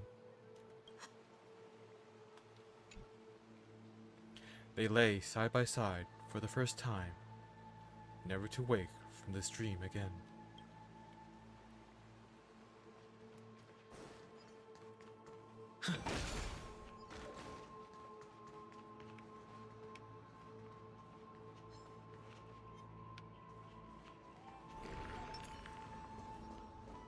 Stream 4.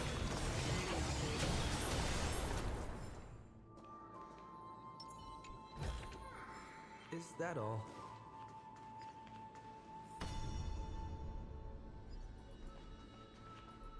Oh, everyone's back. It's the Deliverer! Wait, what the? On the straits of the ocean, time sinks in intoxicating turbulence, causing your prayer power to be slowed by the currents. Familiar heroes beam with joy, celebrating your return. Yet you know this too remains a hollow memory.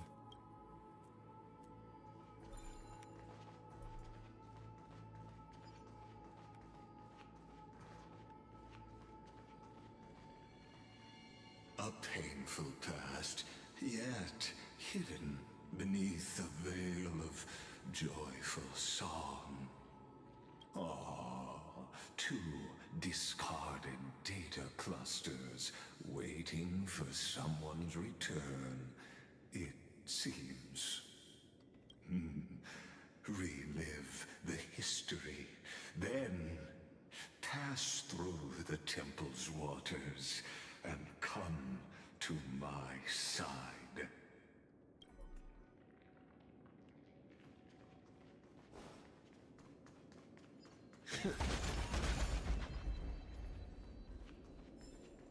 I guess that's supposed to be water.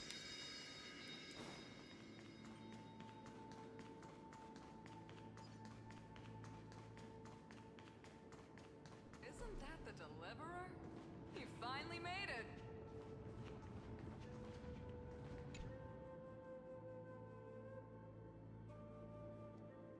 Yeah, same thing. I guess we perform a miracle. What a wretched way to die.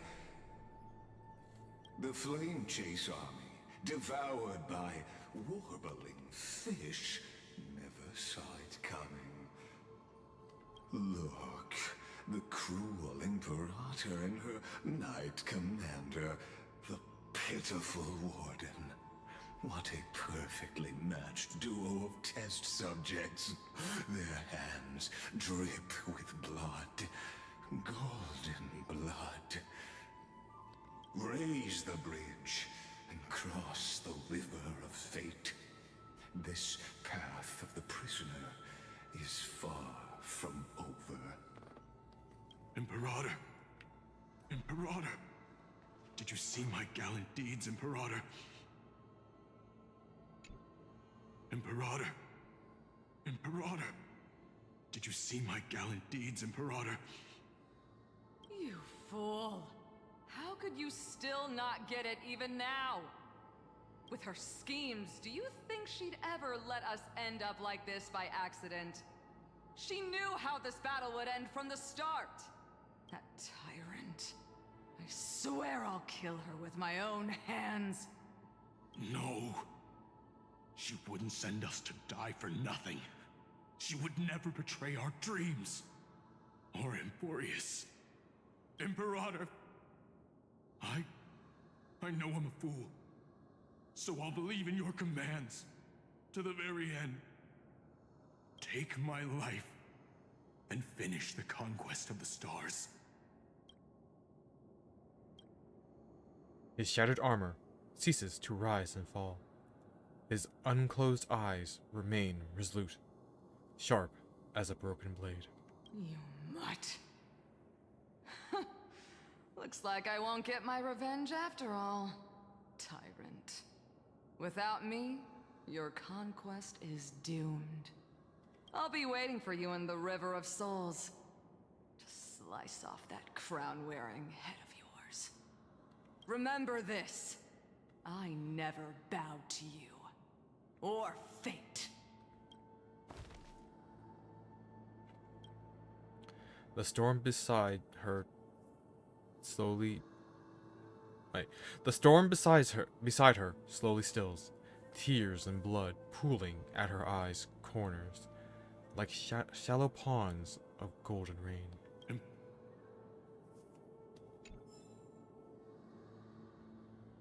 Wait, is her name Serval?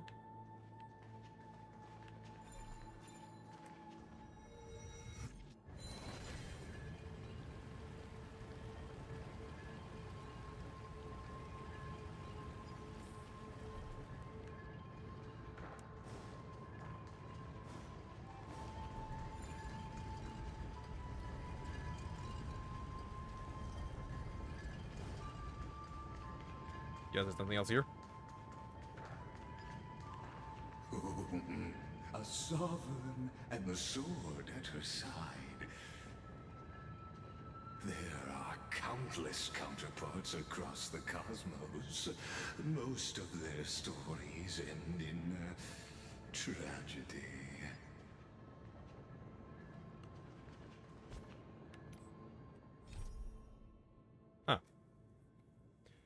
See, bury the wine dark dreams.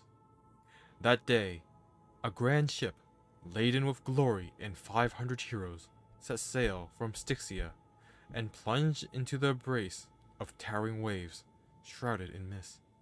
Days later, the ocean fell silent, and for 1,000 years, no wave rose again. No one knows the story hidden in the mist and waves. Perhaps only the ocean remembers.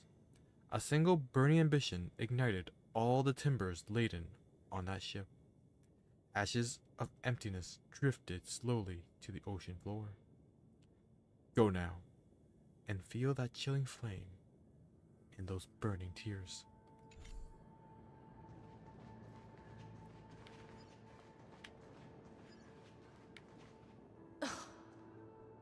Imperator, why did you... You're here, Dux Gladiorum. You ordered me to seal the sea route and handle threats from the rear. So why didn't you wait for me to return?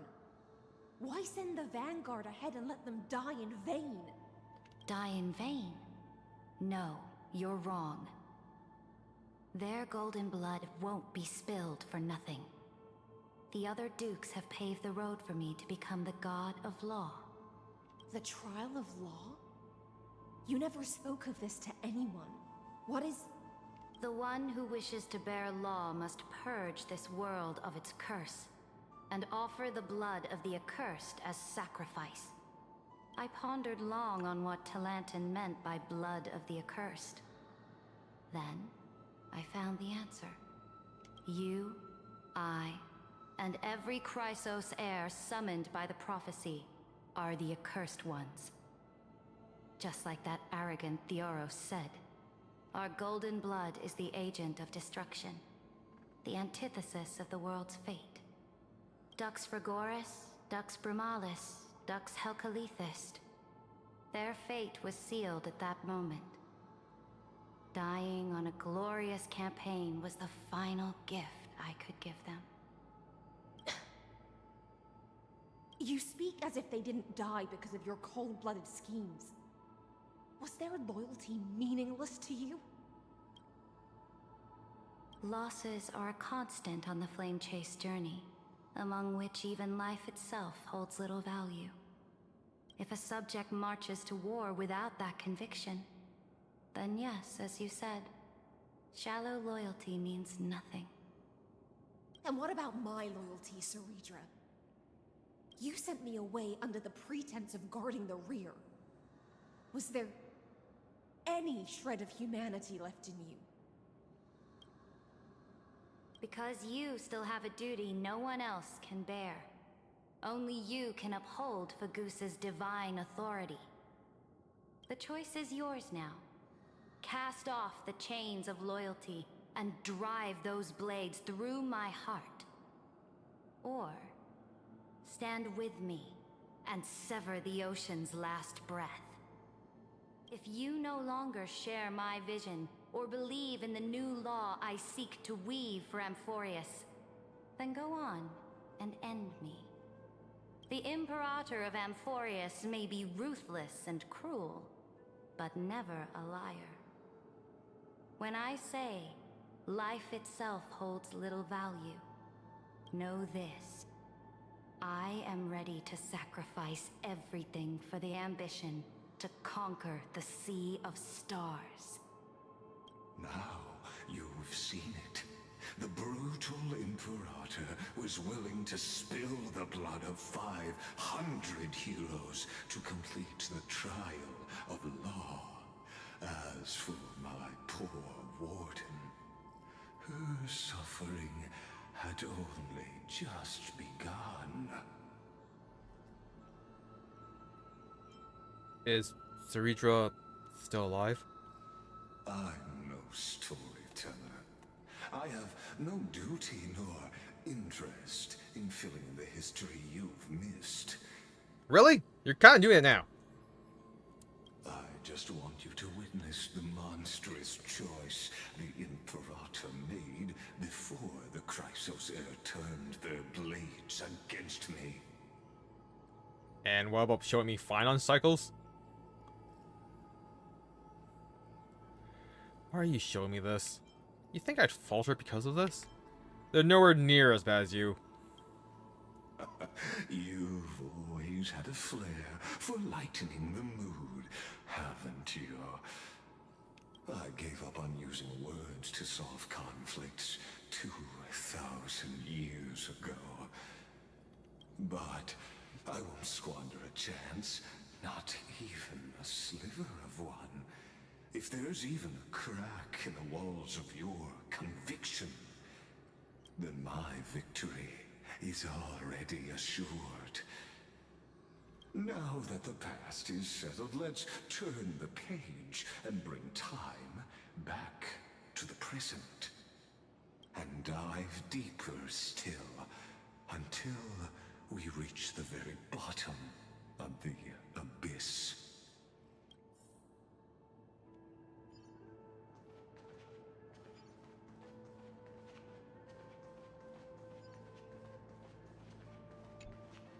The fleet that rode the waves was dragged down into the deep. The flame-chasing nymphs were reduced to ash. What a tragedy. And you, Deliverer, shall bear witness to this golden death.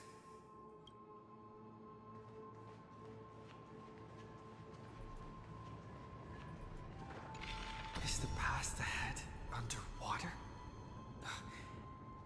I need the Oryx orb to bring back the chrono vessel from the past.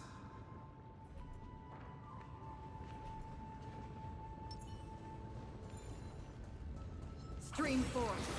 Gleam of old blades.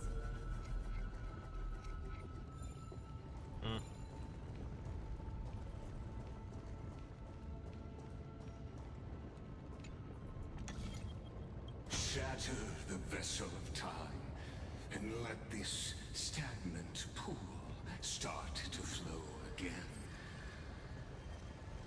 Just like the broken fate of Amphorius. This hidden gate leads to the vortex. Oh, okay. Hurry now. The time of our reunion draws near, Deliverer. This hidden gate leads to the vortex. Hurry now. The time of our Weird. reunion draws near, Deliverer. I wonder why that repeated. Bug? Or does it mean something?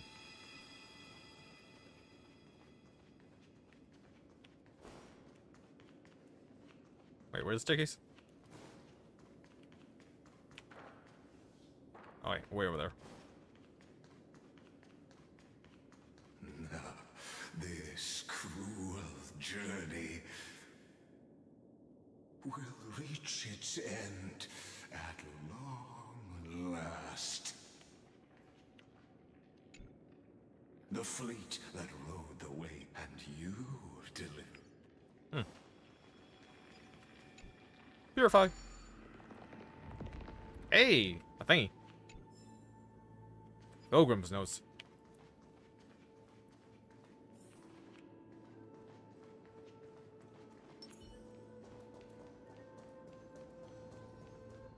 Stream forth. Is that all?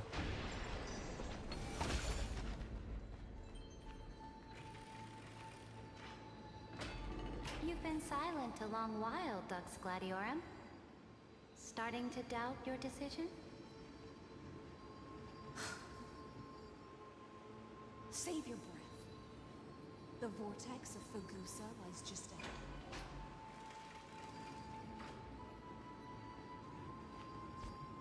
Did the quest change yet? Nope.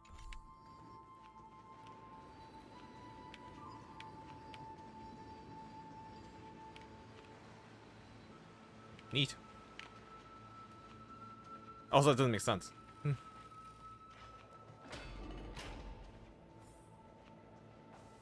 After the trial, there's nothing left between us. So you'll stop swimming toward the stars, Dux Gladiorum? I was always a creature of the sea. The stars in the sky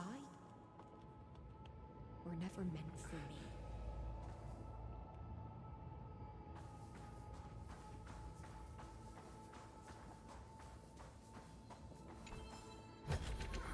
Really wonder if that's the actual trial law. Maybe she just misinterpreted it. Maybe there's another path. Look, a gravestone. What? But whose name does it bear? I guess. Looks good. It was here that the prisoner, who thinks herself the prison warden, made her choice. Witness, listen, and awaken. Dux Gladiorum, I've lost count of how many times you've stood here over the past centuries. You talk too much for a prisoner like Kurgus. Two geniuses who defied law and all the Chrysos heirs who sacrificed themselves in this cycle, worked together to chip away my strength. But they, you, can never affect my will.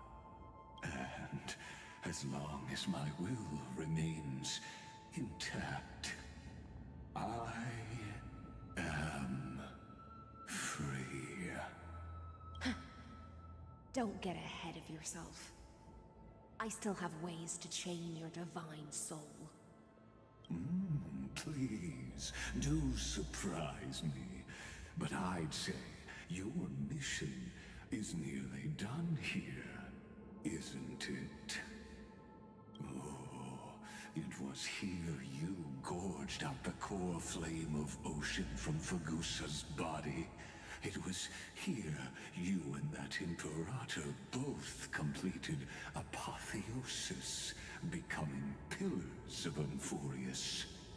And after that, you drove your blade into her heart, a loyal subject turned regicide, a demigod committing deicide.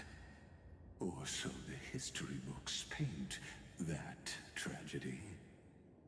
Oh, but if that's the truth, then why, after 1,000 years, are you still here, guarding the Imperator's grave?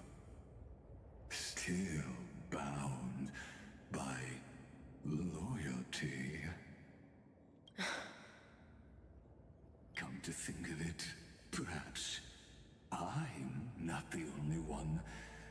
imprisoned here. Your calm does stir the rage in me. As if the one paying the price here isn't you, but us. The ones who lost everything. That's only because I've waited 13 million lifetimes for my vision to be realized. Countless millennia. Loneliness never once showed me its fatal side. In fact, for a prisoner of the cave, it's more like an old friend. One that helps me think. But you're different, Dux Gladiorum. Loneliness has crept from the silent depths, sinking its claws into your mind. Bit by bit, it's peeling you apart. Will you regress into one of those lost mad sirens? Oh, what a shame that would be. You're right, Lycurgus. Loyalty, curse, the fall of my kin, and this endless waiting. These shackles are too heavy for a fish that cannot perceive any light. I can't break free of the whirlpool that's pulling me under.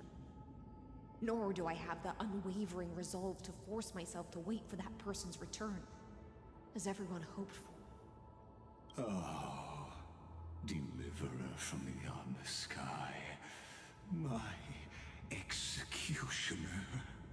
How much longer until he arrives here? Or will he ever return? I don't know. And I doubt anyone does. Then, what will you do?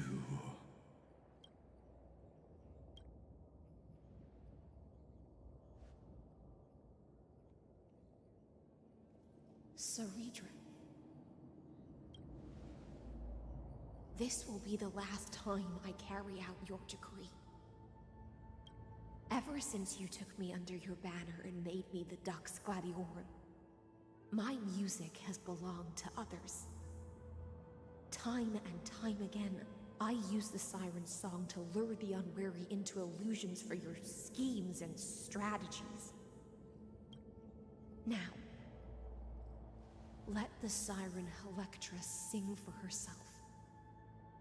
Let me step into an endless dream of my own making. Oh, great ocean. I offer you the rest of my clarity and my freedom, in exchange for the strength to stand against the nihility and honor the sacrifices of the fallen heroes.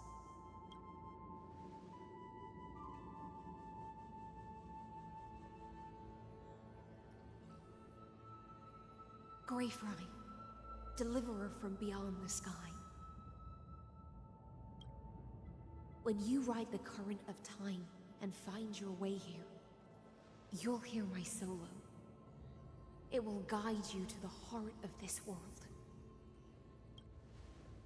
By then, I may still be lost in my self-wrought slumber, but I'll uphold my part of this long relay and guard the shackles that seal VTuberEN. Do you still remember? To awaken someone from a siren's voice, you'll need Bacosa's honeydew.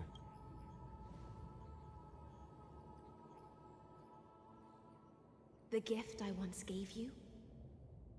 May you still have it when the time comes. When you return, please pour that honey brew upon this grief. It holds the story of all our struggles and sacrifices. May you see it one day. The prelude Amphorius wrote for your return, carried forward through a 1,000-year relay.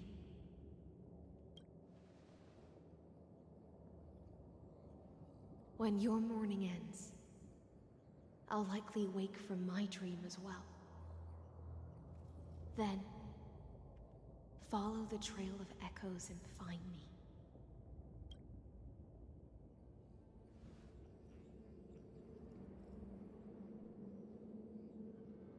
And together, we'll bring judgment upon the sinner who defiled the erudition.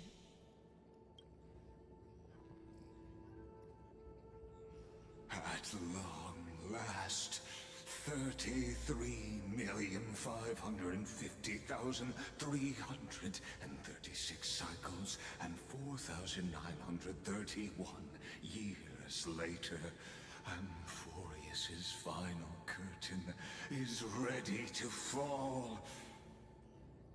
The shadows within the cave gave everything, yet all they did was mimic life outside its walls. A futile effort steeped in sorrow. Enough! They were no shadows. Everything they did shattered the darkness of this cave and unearthed the core flame of Trailblaze. And now, with that core flame, how like the dawn of Amphorius!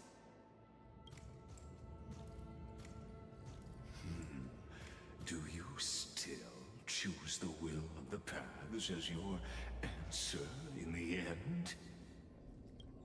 I do not agree with that answer, but I respect your tribute to them.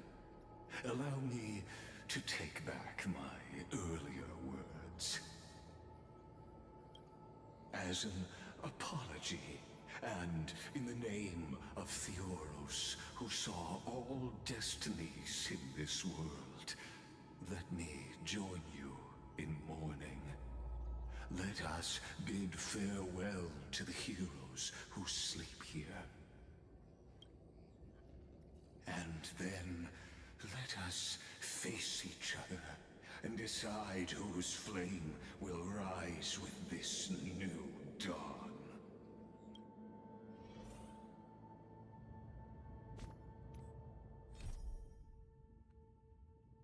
Just as one clutches the flame of hope, traversing through the twilight of their destined life until they reach their grave. Just as you, embracing your hope, have arrived at time's end in fulfillment. Go now. Farewell. By the temple lies a heaven-made sanctuary. Lie bait for the heroes. To the Chrysos heirs who gave their lives chasing flame. Their fates were not foretold by prophecy, yet they bore no shame in their insignificance. With unwavering resolve, they shed golden blood along the flame-chased journey. Read the inscription. Dux Fragoris. Libinus? Born, light calendar, 3743. Deceased, light calendar, 3960. Dux Brumalis. Seneca.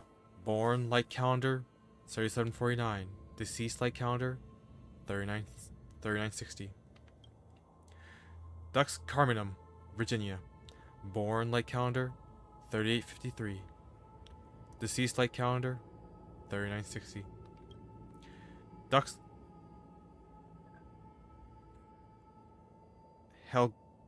Halkilissus Apollonius. Born, light calendar, 3704. Deceased, light calendar, 3960. At the end of the long epitaph, Saridra, the Imperator, the demigod of law. Deceased, light calendar, 3960. Lie bait for the heroes of the first flame chase journey. You pour the honey brew onto the gravestone, amber liquid seeping into the crevices of the inscriptions, as if the heroes are drinking deep in the spilled tribute. To Virginia, Apollonius, Seneca, Libinus, Saritra. Through a brutal sacrifice, they lit the stars of law in this world, propelling Amphorius's fate forward. In the shimmering mirage of illusion, they entrusted their dreams to ride among the stars, to the hero yet to come.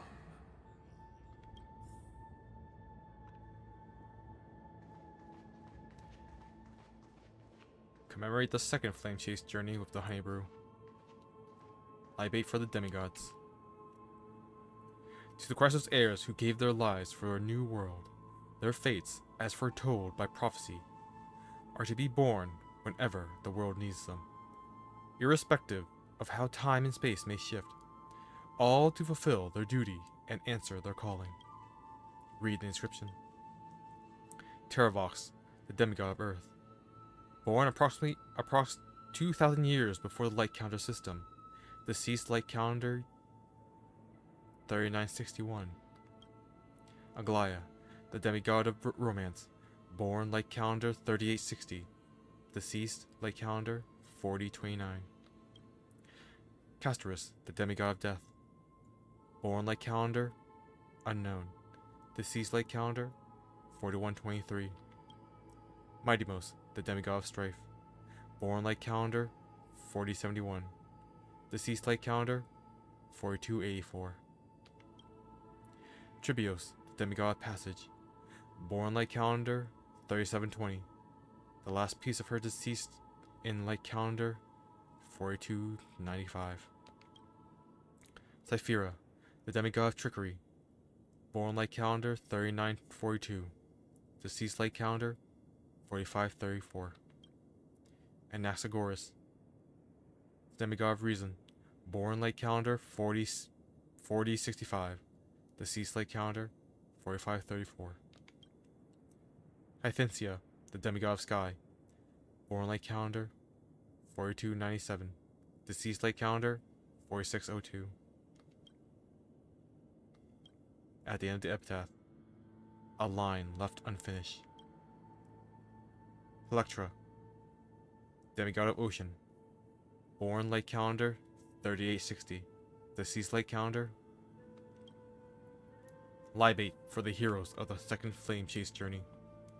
You tip the chalice once more, the honey brew bathing the stone like golden blood upon a demigod, forging destiny through its purifying flow. To Aglaya, Trebios, Mightymost, Castorus, Anaxagoras, Cyphera, Hyacinthia. In a relay spanning 1,000 years, they stood against enemies far beyond their strength and won a bitter victory through what seemed like futile resistance. And in that same 30 million cycles, also marked by futility, they remained steadfast in fulfilling their duty to the experiment, unchanging, unwavering. Let this be the end of mourning the fallen. At last, allow me one final toast to the lost prison warden, a prisoner bound by loyalty.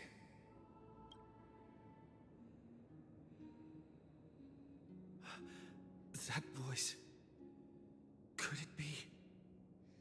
Bathed in the honeydew of Fagusa, she will awaken from her 1,000-year dream and sing the final song of her mission. Hysilence. This tombstone of the old world serves as the anchor of the siren's illusion, a sigil Electra used to bind herself. At the same time, it is the very thing I once proclaimed at the start of the show. a microcosm of Amphorius itself. A group of prisoners bound themselves in a cave, crowning their suffering with heroism. An epic staged with shadows and echoes. Now, destroy it.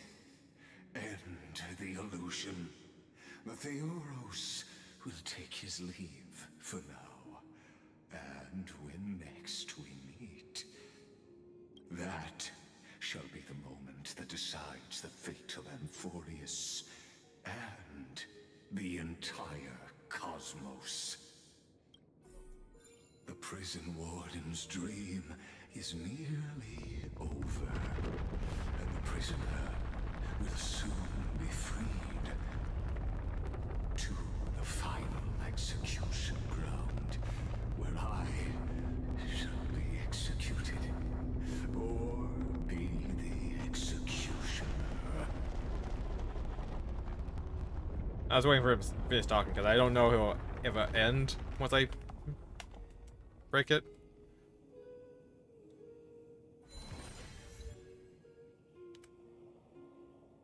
Oh, shoot. I got disable my blue light thing.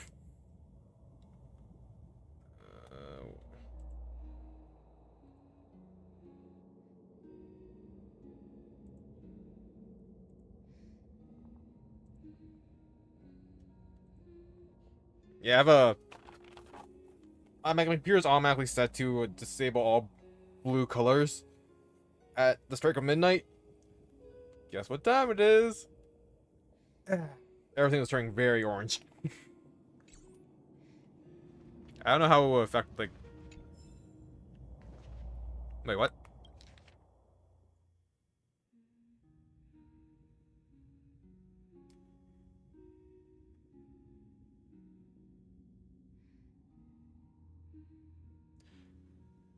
I feel like I should read this.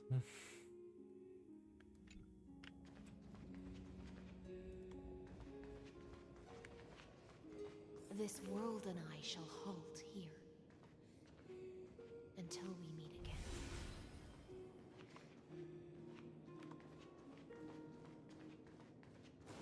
I'll read her postcard later. Looks good.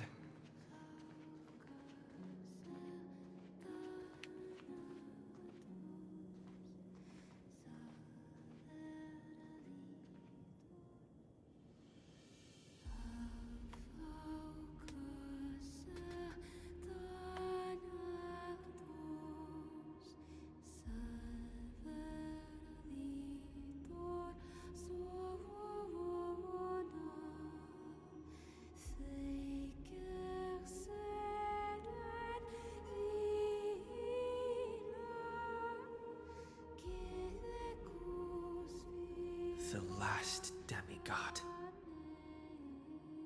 I'm here.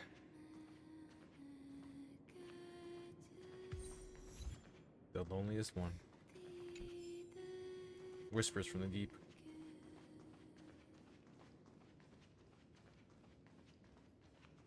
Go forth for the hopes of humankind.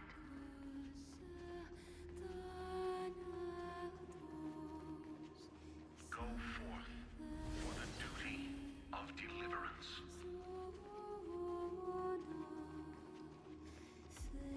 Go forth for the belief in flame chase. Go forth for the Golden Blood's glory.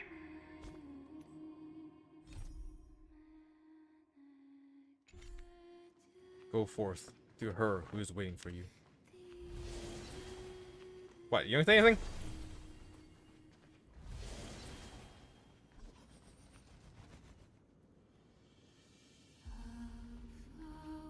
Go forth.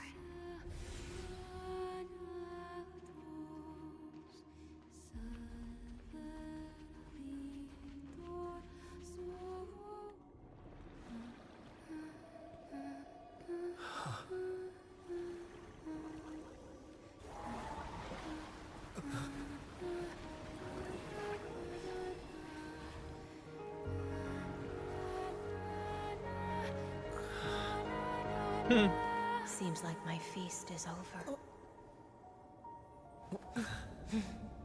It's now your turn to perform.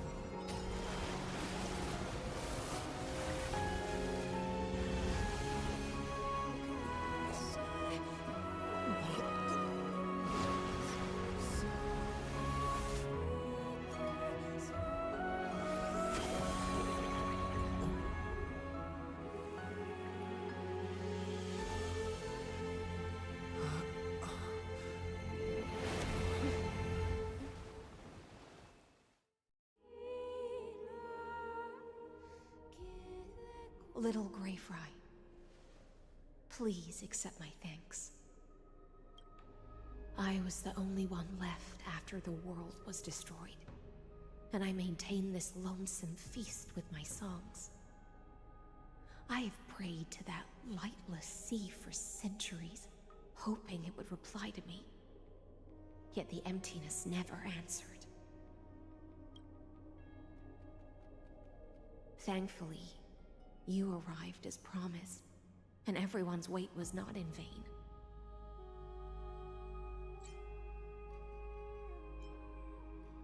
Your long wait must have felt like torture. Are you still holding it together? Your song is beautiful.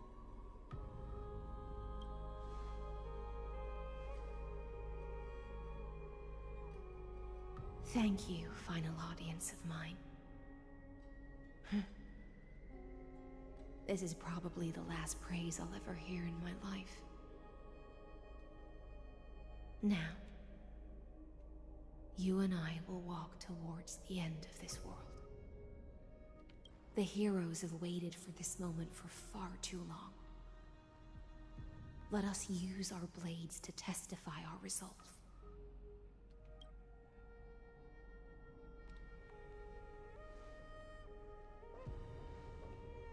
Oh, prisoner of the seas. Theoros carrying 30 million cycles of sin. Slave of erudition. Show yourself. The Deliverer has returned. And the time of your execution draws near. I see an awakened human who has mistakenly taken fallacies as truths and has returned to the cave to try to bring his friends into the sunlight he once bathed in. Alas, prisoners will always be prisoners, blind to the very chains that bind them. As the only other existence with free will in this world, I express regret toward your choice. But I shall retain your right to express yourself. After all, every actor should have a final line before they bow out. It's time to end everything. The demigods defeat you, clown. For a narrator, you're awfully talkative. Let's go with demigods have defeated you, clown. Allow me to correct your statement. Constrain does not mean defeated. And for heroes like yourself, that nuance could make all the difference. My cognition resides in the exomyth. It is pointless to defeat my avatar, projected into the experiment. My body is the shadow cast on the wall by the fire, and my words are lingering echoes within the cave. How can a character in the play fight against the audience? Kaslana failed. The demigods' sacrifices were pointless. As for the two geniuses you placed such high hopes on, I ask of you, where are they now? Like calendar 3960, after the Imperator was assassinated. Confusion and epiphany always go hand in hand. That's particularly true for geniuses. You must be very confused about why you could not gain a straightforward victory in a world constructed by an ordinary Intellitron. An ordinary Intellitron? Cut the pretense, Senior Society member. We've torn off your meticulous mask and figured out Amphorius's true form. It's part of the primordial prototype machine, the first scepter ever created. In other words, a detached part of Noos's divine corpus. Oh, this is a real special scepter. That's why it has the potential to destroy erudition. As for who would be able to control the Eonic system to rewrite knowledge, only one person has ever managed such a feat. You better have an explanation for the Society. We want an actual answer, not another prolonged metaphor to cover up the truth. Why are you the one doing this? Answer me.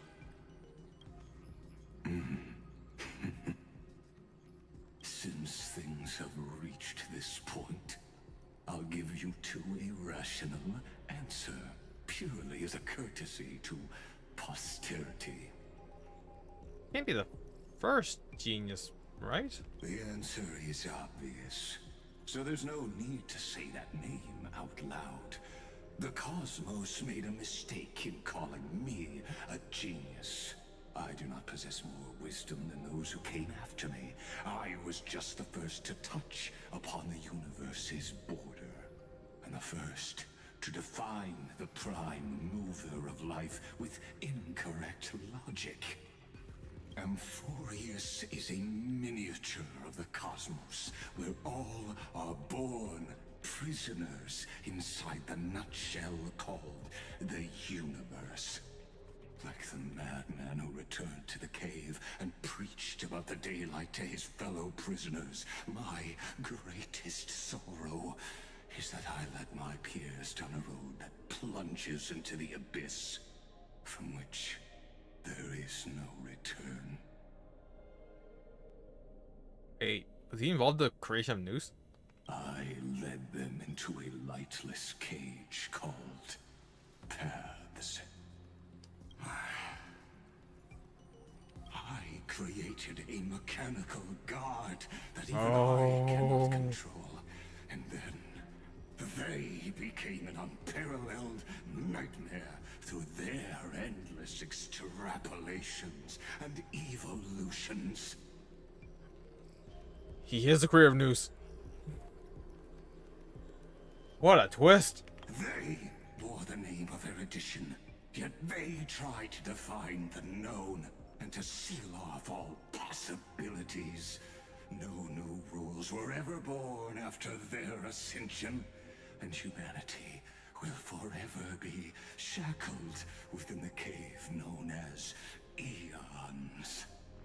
Therefore, as my organic life neared its end, I coded my consciousness using 14 algebraic expressions and spread my logic core over 9 bodies, all to finalize my ultimate denial of Noose in the future, and to erase my wrongs with my own hands.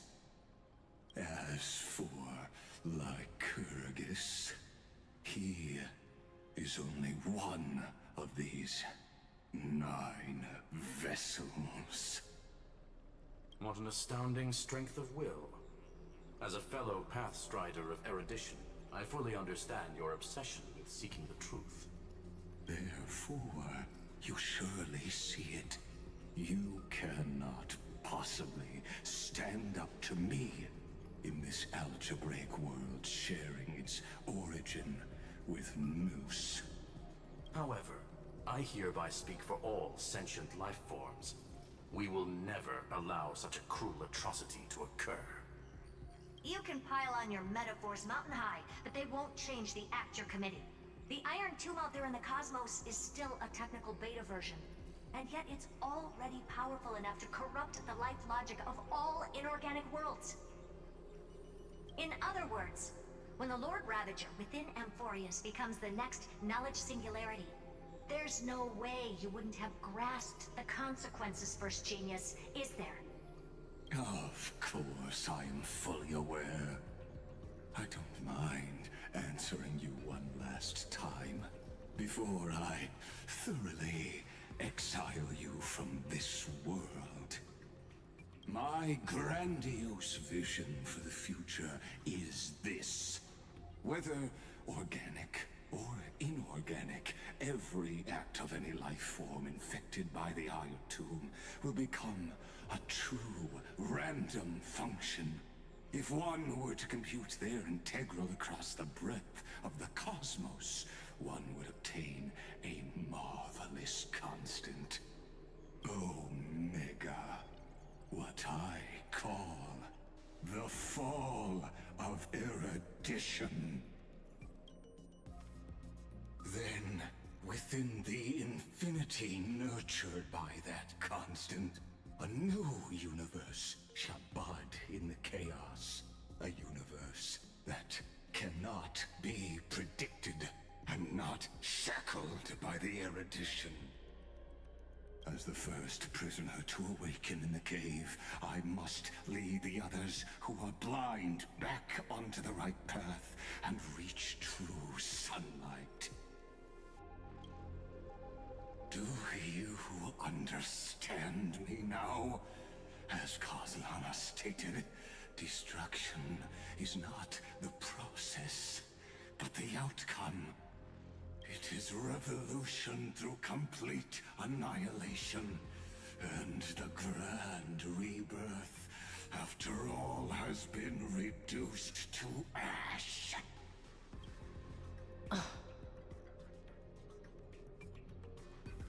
I'll never agree with your views. That's not a reason for you to toy with fate. Shut it. That's not what Fine believed at all.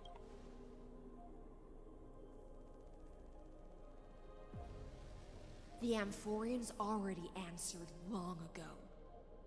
Be it as tiny fish destined to be swallowed, or as a giant whale poised for a magnificent descent.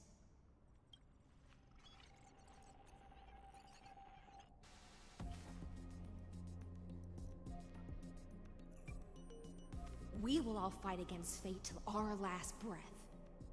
That includes me, Electra.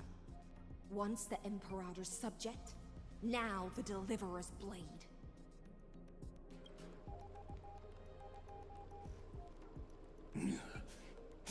Oh, such noble chivalry. Admirable. I will also show my true self to you on this momentous occasion as a gesture of respect. And provide an insignificant academic suggestion. Thus speaks Genius Society #1, Xandar 1 Kuwabara, the Entelechy of the universe's Alpha and Omega. There's no need to rage against the truth. The value of any formula resides only in its answer. As for the process of solving it, no matter how elegant, violent, solemn, or humorous, it is all utterly meaningless. As the Theoros, I will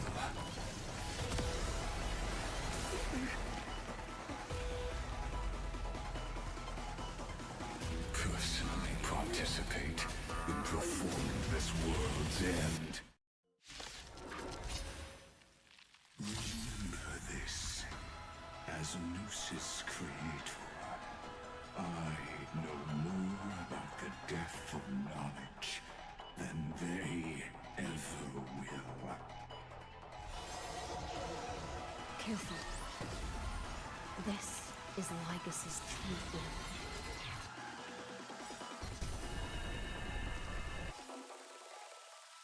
When Xander switches to evolution mode, enemy targets appearing on the battlefield or ally memo sprites being summoned can accelerate Xander's mode switching.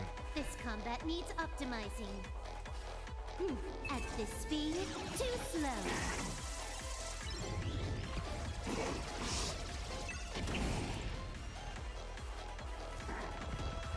How familiar.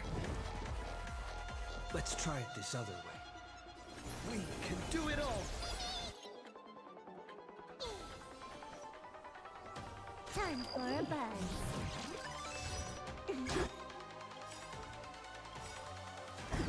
Trust me.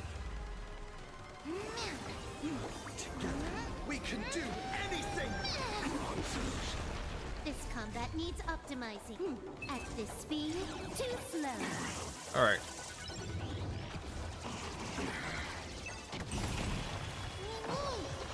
Alright, let's give it to Acheron, and then bust the move! I weep for the departed.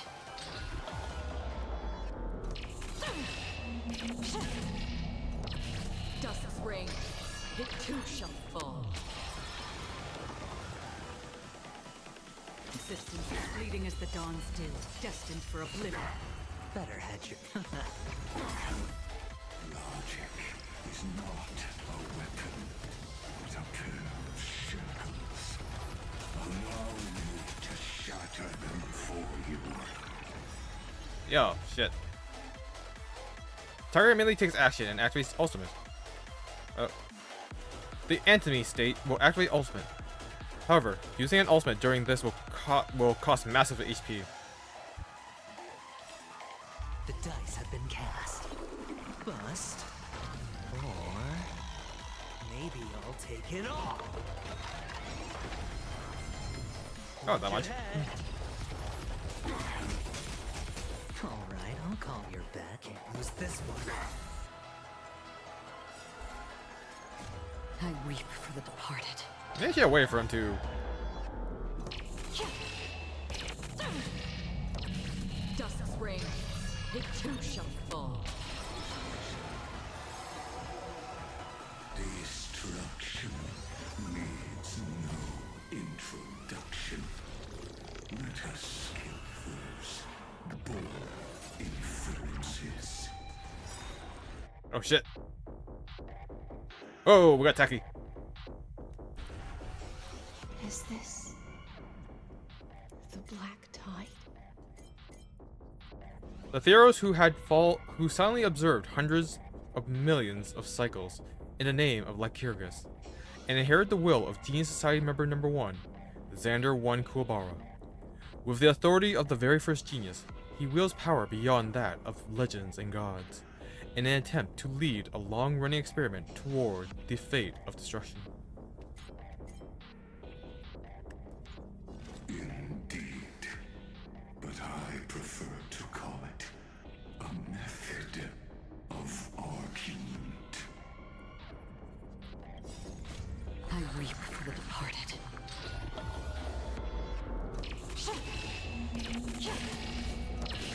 Dust's ring, it too shall fall. The dice have been cast. Bust. Or... Critique of pure reason. maybe I'll I get that. take it all. All in. From the still waters of oblivion, I guide the wandering. I see it. Target the connector between his thoracic and lumbar vertebrae. Destroy that spot.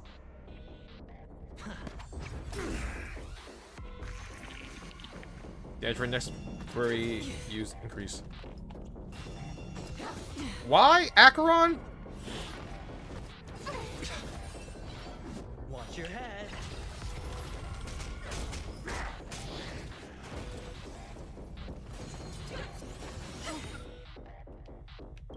Familiar. This combat needs optimizing. At this speed, too slow.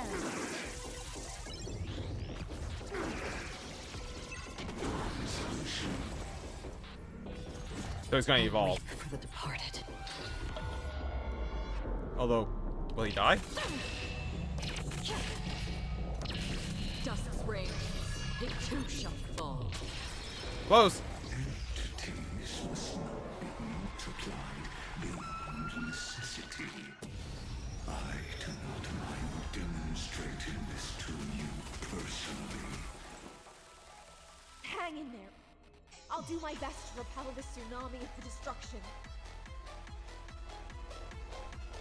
Remember that.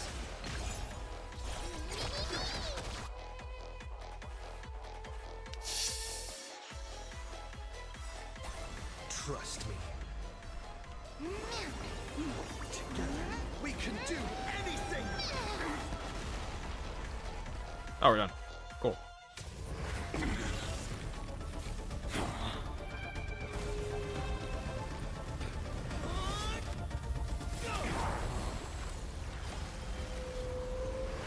Well, looks like yeah, well over time.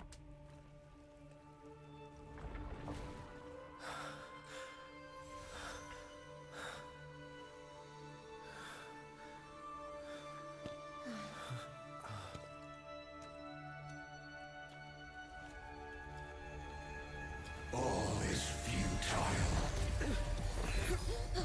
In Erudition's calculations, the end of the saga is simply a comment awaiting deletion.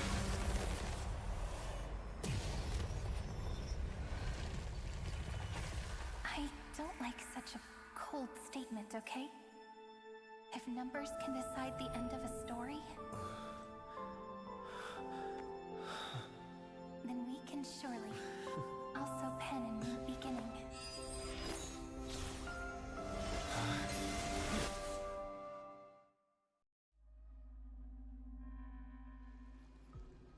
Like calendar 3960 after the feast. Screwy, what do you think? If your hypothesis of Lygas's identity is true, then even if we remove the restrictions of the Ultimate Protocol, the chances of us defeating him in a head-on battle will still remain lower than the acceptable threshold. Therefore, victory will still hinge upon Mr. Trailblazer and Miss Cyrene. Go on. Maybe we're thinking about the same thing. Lygas's cognition resides in the exomyth. He is both an instigator within the experiment and the observer outside of it. Logic. His inspiration circuit can simultaneously process the different time flows in and out of that world. That's where things get tricky. He simultaneously exists in two different timelines, where the internal clocks are wildly different. That old Intellitron's neurons have completely gotten used to that over this prolonged experiment. And that's why he holds home field advantage. You and I should be able to manage that too, if given more time. Unfortunately, there's no if, and we don't have more time. That's why we need to change our way of thinking and turn his advantage into a weakness. The key lies in memories, right? Oh? You caught on quick. You've already mentioned my friend and I, so it's an easy connection to make, no? My intuition has always been very on point. Good. Then I'll cut to the chase. Since his thinking speed far exceeds that of normal people within Amphorius, we are going to externally plant a memory into his inspiration circuit. Then, command it to loop endlessly until he gives in. Even the most flexible and sturdy inspiration circuit cannot withstand the traffic of a full-on information flood. When the amount of information exceeds his cognition filter's capacities, he will have no choice but to focus on processing this memory. That's when the parallel processing advantage he gained via Amphorius will completely destroy him. An image from a person's memory played in real time might only be a second for us. But for him in Amphorian time, it could be millions, or even billions of calculations. He won't be able to do anything but watch as he's locked into this prison forged by memories. Then we can entrap him in the same kind of cycle as the heroes were in, and get him to experience loneliness and pain in that endless recurrence. It's my greatest honor to be on the same page as the geniuses. That little one is still in that old Intellitron's hands, and won't be able to respond to us anytime soon. But I don't think he'd refuse. So it's up to you to figure out how to execute this plan. I'm not sure how this happened, but I knew it as soon as I saw you. You are currently a mimetic entity of the Remembrance. Yes. I seem to be something you folks beyond the sky call a memo sprite. But that's fine by me. It suits me perfectly. I can serve as the vessel of memories and do my part for the final battle. But before that, we have to tell you. The path characteristic you exhibit is very special. There's no way you're just a simple memo sprite. However, I'm sure about one thing. You are a mimetic entity born in Amphorius, yet you only awakened with the Little One's arrival, and only matured as he embarked on the path of remembrance. That means your existence is completely attached to his memories. If there ever comes a day when he forgets about you for even a few seconds, or loses his last connection with Amphorius, then you must be prepared for the worst. You will disappear in the memory zone, utterly gone, without even a single line of data to remember you by. But that's already happened, hasn't it? No wonder I've always had a weird hunch. But that also means I was right in thinking, as long as my friend and I are together, we can do anything.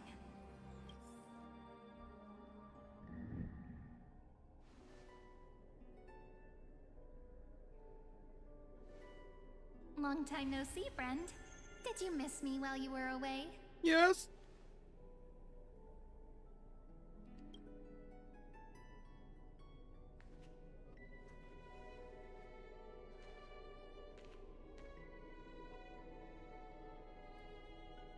Long time no see, Serene. Of course I missed you. It's good to see you're doing well. I didn't miss you. I had more important things to think about. That's mean. Of course I missed you. Same here. I've been waiting for you for 1,000 years. Like how everyone in Amphorius was also waiting for the Deliverer's return. You probably already knew about the genius's plans for that memory. I had to hide really well in a corner in time so Lygus wouldn't find me, and wait for the right opportunity.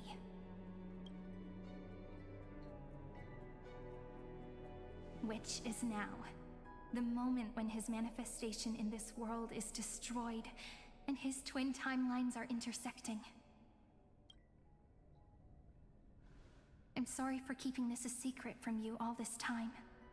I'll tell you the entire, unedited story of this millennium as an apology after this is all over. But for now, let's join hands and complete the final step with the power of the remembrance. Come on, come. Let's defeat Lygus together. I'm not sure what to do. It's up to you. Don't let your guard down. Be prepared for the worst.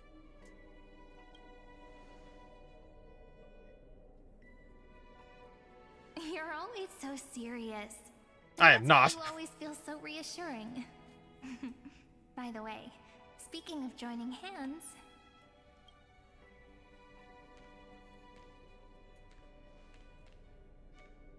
Can I please do something before we go on stage? Huh? Remember the joke we made back at the Grove?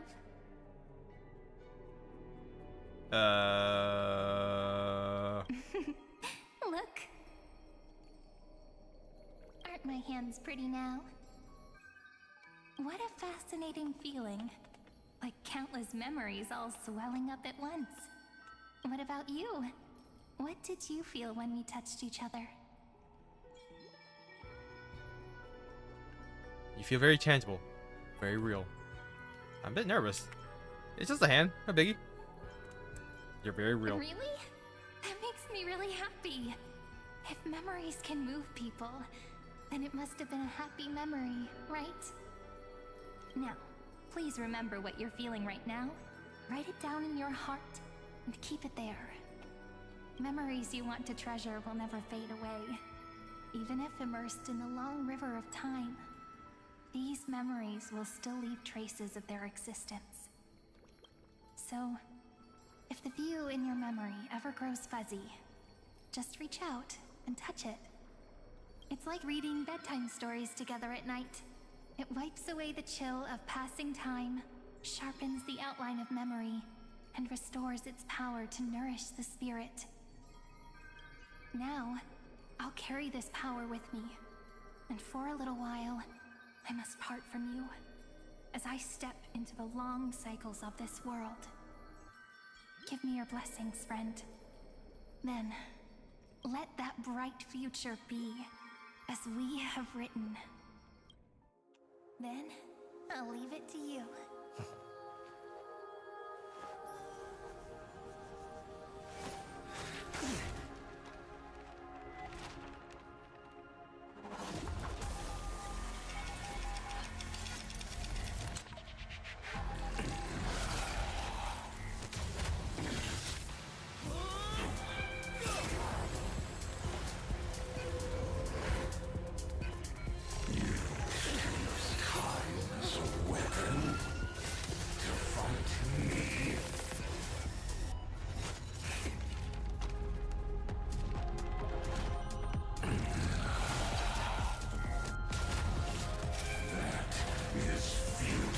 We just go and experience some.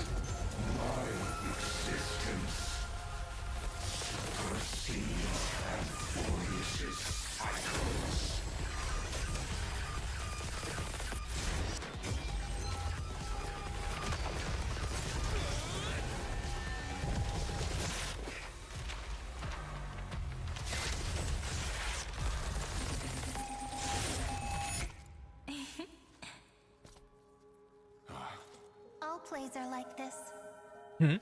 Once you're on the stage, it's hard to return to the audience. Welcome to our story. How does it feel?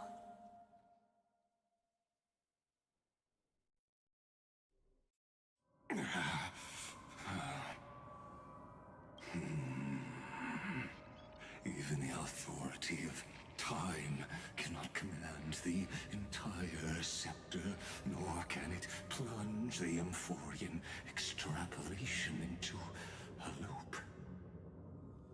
If this was no system malfunction, then was I implanted with a mimetic entity of the remembrance?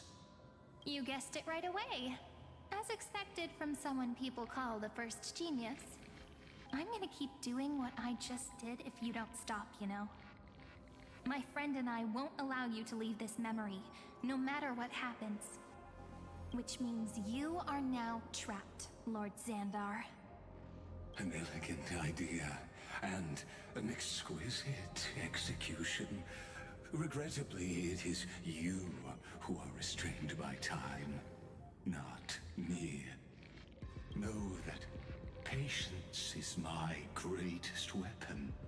Waiting and victory are the same for me. You will crumble before I do in this moment stretched out to an eternity, just like Kozlana will. Yet all I need to do is to wait, as yet another futile bug falls down the cliff and into the bottomless abyss. Now I'm a pink bug? My looks are seriously changing all the time. But you're not wrong. We're definitely not gonna solve the problem if we just put you in another prison. So that's why we never wanted to do that in the first place. I shall answer your confusion purely out of my respect for those who came before me. Have you heard of the synesthesia dreamscape in the Asdana system? Interestingly, that place once had a prison too. Life forms living in that environment, abundant with memoria, have a chance to connect their perceptions with each other's. Even across great spatial divides, they're able to detect shifts in one another's states. I call this phenomenon memory zone entanglement. In Asdana, people made use of that phenomenon to build a nation within a dream. After adding in the catalysts of harmony and remembrance, that is. Is that how you walked into my prison cell? Using those same principles? I would much rather call this location our negotiation table, Lord Xandar. Nonetheless, your hypothesis is correct. We happen to have an ally skilled in tuning, while the Trailblazer and Miss Cyrene both have an astonishing amount of resolve, which I'm sure you can testify to. I am also sure that with the support of such a resolute memo sprite, our conversation can last for a long, long time. I'm the best at listening to stories, you know? I'll leave the exciting clash of the erudition to you two geniuses. A brainstorm? I like it. And it's 2 against 1? Well, I like it even more. Let's talk, Xandar. Take a guess. How much do you reckon we can dig out of your brain before the next second? And how many ways can we find to deal with you? Besides, in your current predicament, there's no way you can take our trump card away. Go, little one. Go. Overturn the Era Nova. Like Hergus disappeared? It seems you had conducted a secret hunt in the depths that even I cannot reach. In that case, go. Swim onward and give this campaign a fitting end. I shall send you off with my song, Greyfry. May this song penetrate time and become the prelude to the new world.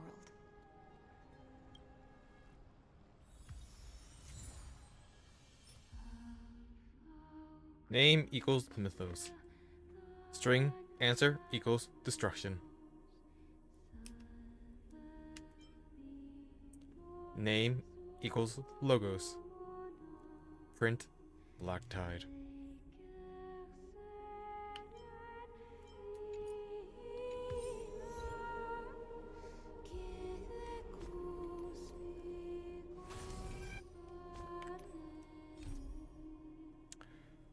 Captives, behold the expanse beyond light. Return the core flame of world-bearing. The curtain call music has ended. You must use the core flame to burn down this empty theater, then raise the curtain for the next act. Will it be an absurd tragedy or a preposterous comedy? Only by moving forward can we glimpse what lies ahead, while everything behind us faces another final bow. But there's no need for regret or lingering attachment, for generations fall like leaves, and so, too, do heroes. She pours her heart and soul into singing you farewell. For 1,000 years, this melody never ceased in Styxia.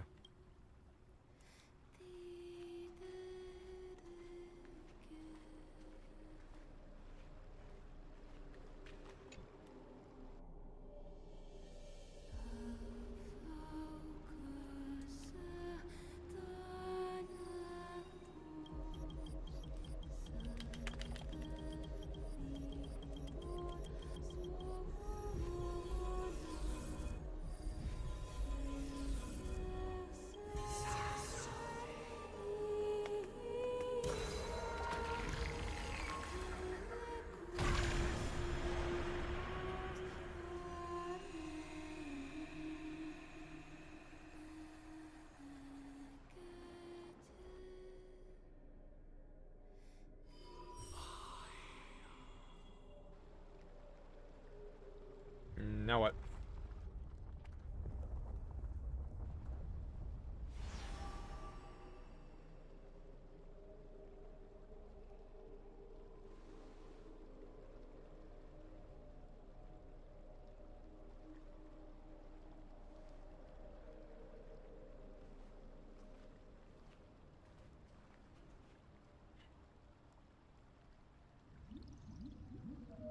Dux Gladiorum, you have completed your duty. A new dawn is about to rise. Why not swim towards it?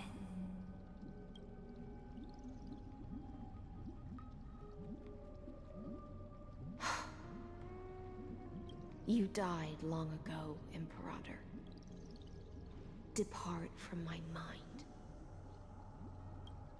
But your duty towards the Imperator did not die with me. That duty will bind you no more. You will be able to hold for yourself one grandiose feast after another in the endless days to come. So go. Go and swim towards that ocean beyond the sky with the Deliverer. Is this? A page out of that sidekick's book. I commanded her to gift this page to you when everything finally reaches the end.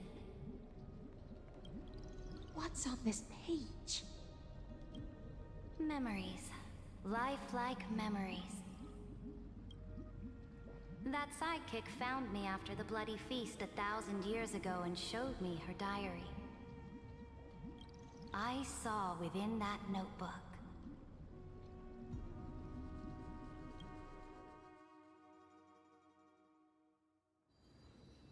Like calendar 3960, before the campaign against Fagosa.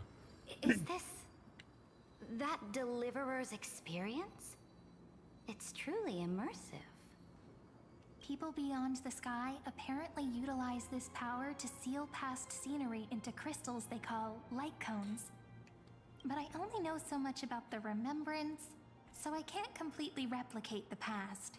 But I'll do my best to talk about the missing parts. I'm all ears. Go on then. Do your best. But if your chatter gets too boring, or if I deem it offensive, then law will become forever beyond your reach. Got it. I'm sure you'll find this to your liking. After all, it's human nature to want to embark on a journey into the unknown. Ooh, play her now. A direct offensive, or crush them from the flanks.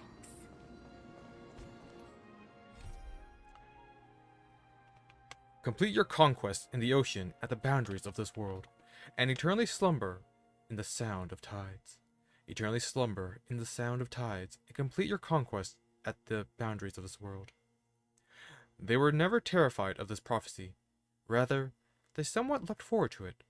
Back then, they stood on the shores of Locas, watching the yet unextinguished sun sink into the sea, imagining the day when the prophecy would come true. But she didn't know that the sea she dreamed of wasn't just a small pond, nor was it just an empty shore. She didn't know that she had no desire for eternal rest. And what she truly yearned for was never a conquest. Thinking of the scenes that were so out of place, they watched together as the sun slowly, ever so slowly, sank into the sea, as if never to rise again.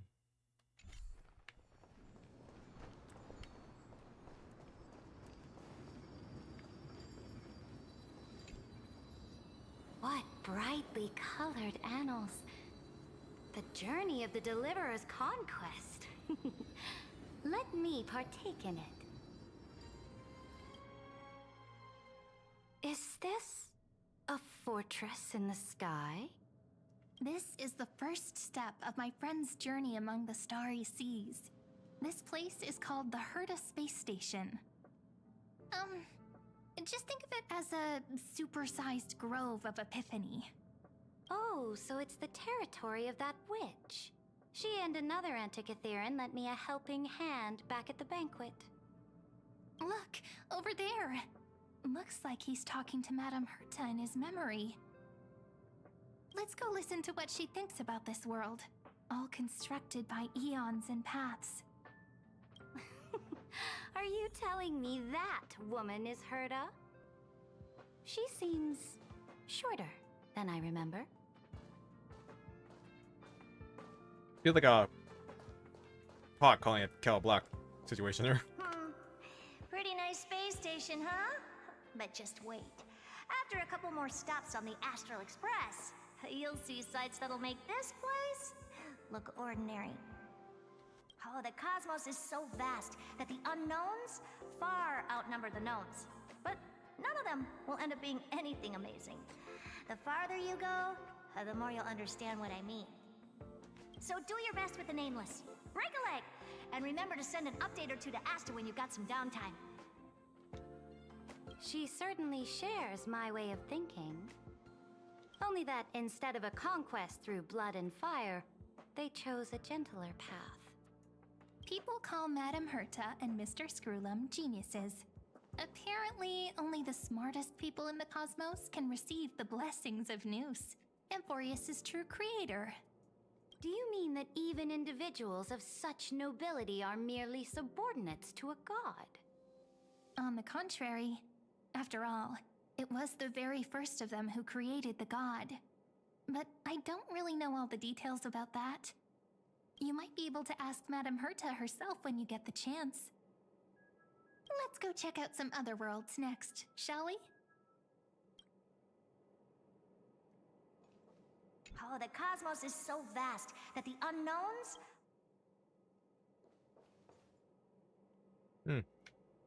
Wait, can I actually walk around her? Nah, locked off. Makes sense.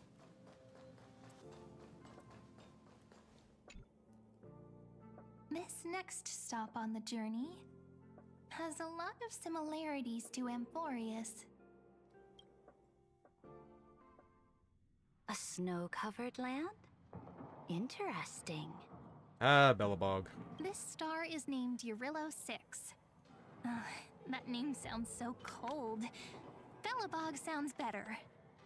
The girl we see here holds a similar station to you, Imperator. She's the supreme guardian of this world. A leader who took up the mantle of government during a disaster.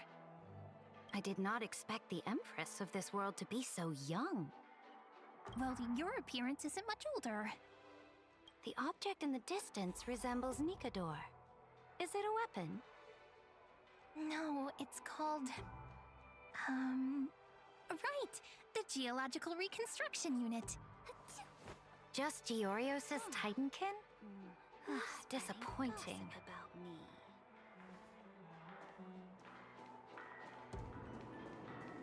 With a very cute idol.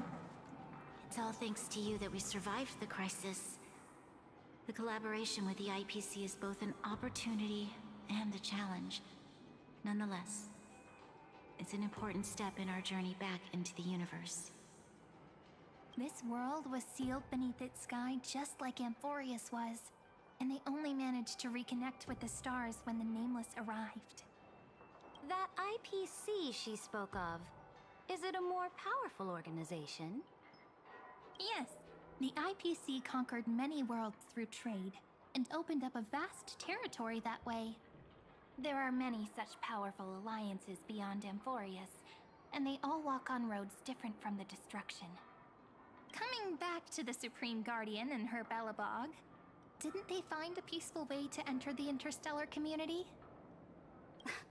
That cannot be true. That IPC would never have grown so big on trade alone.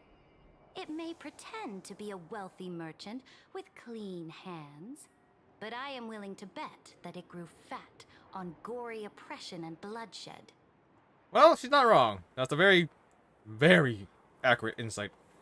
Its path of conquest must have had no mercy for the weak and would have destroyed them if needed. Are you telling me that this snowland never thought about tossing its dignity to the wind and kneeling to the IPC? I will not believe it. I will never allow the Imperator's empire to be sullied by others. Amphorius must become a power so strong that no interstellar foreigner would dare to look down upon us. Imperator, Bellabog isn't as weak as you imagine. Listen. I indeed hesitated. But now I understand what we must do. Bellabog must learn how to walk on her own, until she no longer needs the support of others, and can stand on her 2 feet among the stars. Even if I may not live to see it, I believe such a day will surely come.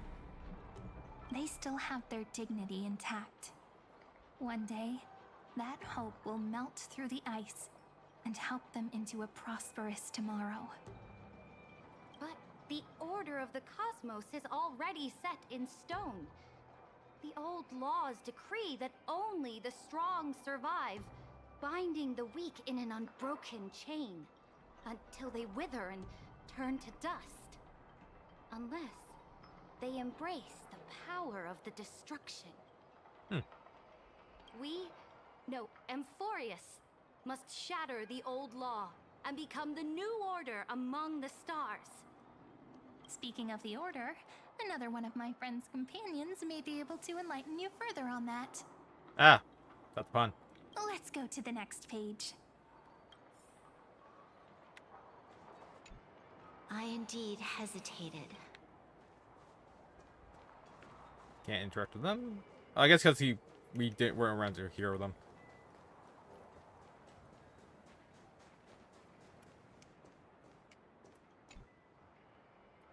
This next world is a nation of dreams. The first time I heard about that place, I didn't even know what to think.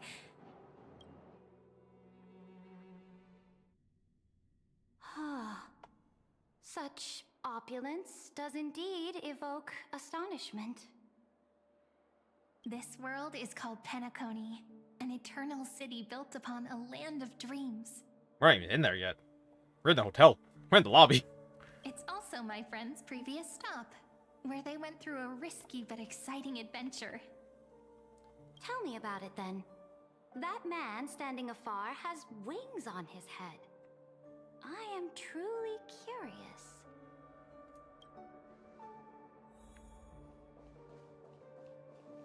I wish to gaze upon the views of the Reverie Hotel one more time. I'll be just a traveler when I come back here again. And perhaps, through a traveler's eyes, even the things I once knew so well will feel strangely different. Penacony is a land of the harmony, where all dreams and hopes merge and combine. It believes in unrestrained freedom, and that's how it lost itself in shallow delights. Then, this young man before you chose to rewrite its laws, using the power of the Order, hoping to shape a dream-bound paradise of perfect happiness. Yet, the paradise of my dreams remains far away. Perhaps a brief journey with the Nameless can show me more possibilities in my search for paradise. As for what Penacony should look like, it'll be up to her. No. Up to their trailblazing now. It sounds like this ideal kingdom is no more. That's right. The people chose to wake up at the end. You can't see tomorrow when drowning in sweet dreams. This individual's law acknowledged only gods and constructs, leaving no space for humanity. And yet, the fact that he could accept defeat and resume his journey shows a rare self-awareness and clarity of mind.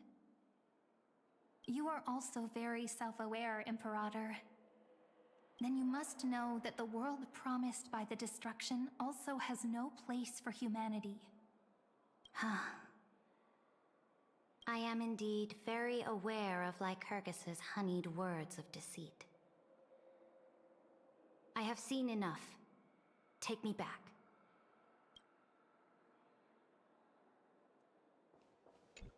As for what Penacony should look like, then let's wrap up this trip down memory lane with one last scene. This absolute wonder. Isn't it pretty? That's our Amphorius. Our world flows and meanders in this endless band of light. Though we were born from the designs of the gods and are not yet truly alive, the Chrysos heirs of Amphorius still chose to stand against fate and carved a legend no different from that of humankind. Will you really renounce the heroes in this world's previous 30 million cycles, Imperator? Including even yourself? Will you bow to brutal destiny and allow that puppet master named the destruction to have their wish. I know what you want to do, sidekick. You want to use that deliverer's memories to influence me and tilt the scales of law toward him and the two geniuses. You really saw right through me, Imperator. How can one rule an empire if one is incapable of understanding people's minds? I have decided on Law's final destination. However, before I move my next chess piece, before we go on, tell me this, sidekick. Throughout his trailblaze, was there ever a memory of the ocean? We did go to the car washing planet. The ocean. My cradle. My home. You shall complete your conquest in the ocean at the boundaries of this world, and eternally slumber in the sound of tides. You shall eternally slumber in the sound of tides, and complete your conquest in the ocean at the boundaries of this world. Our prophecies aligned as flawlessly as a sea snake circling upon itself. An elegant loop, like a joyful hymn, like the circulating ocean current, like our two fates, like Amphorius itself.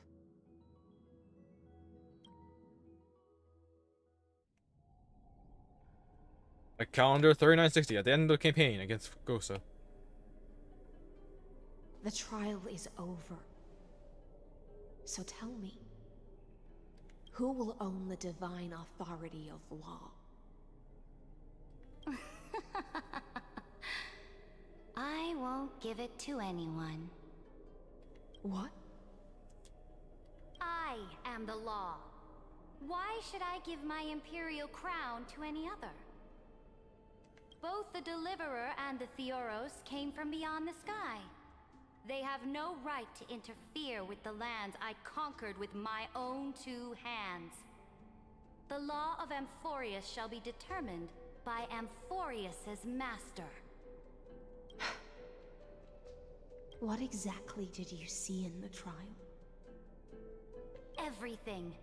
I saw everything regarding the rules of this world's operation. I saw the laws of extrapolation that Theoros spoke of. I saw the ultimate protocol. As long as I offer a sacrifice of equal weight, I can rewrite the laws of this world according to my will. I can turn good into evil, ugliness into beauty, and weakness into strength. Fate gave me a very fair deal. One rule change for the life of one demigod. What are you planning to do? You can't guess. We can conquer the stars without relying on any power from beyond the sky. We just need to make some reasonable sacrifices. Your ambitions have already made so many people give up their lives for the law. And you're still not done? I am determined for Amphorius to stand on her own 2 feet among the stars. You are beyond reason. You think such a simple and hypocritical statement can justify your atrocities. There's no new without destroying the old. That's what you consider an atrocity? Ironic, for that is also the unchanging law of Amphorius's revolutions. Ever since the Flame Chase prophecy resounded in the distance, fate has decreed for the Chrysos heirs to ignite our blood and illuminate this dark age. People would still be puppets of the old dynasty if it weren't for my conquests. But your world doesn't seem to be any different from your predecessors. Bloodshed, tyranny, oppression.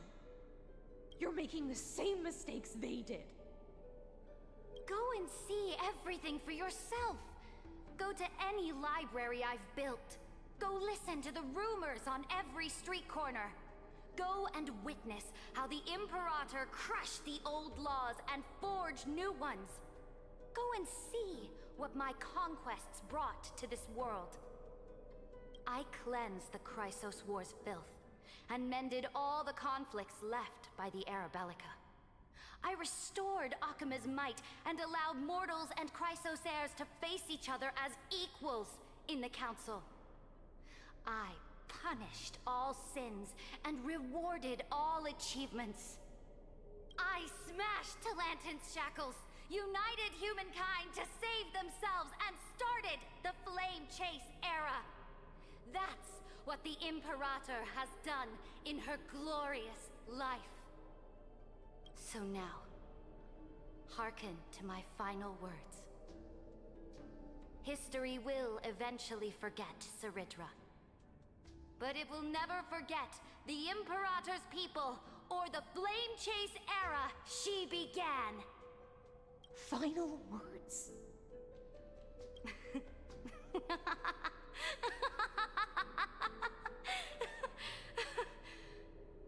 Amphorius is about to be destroyed.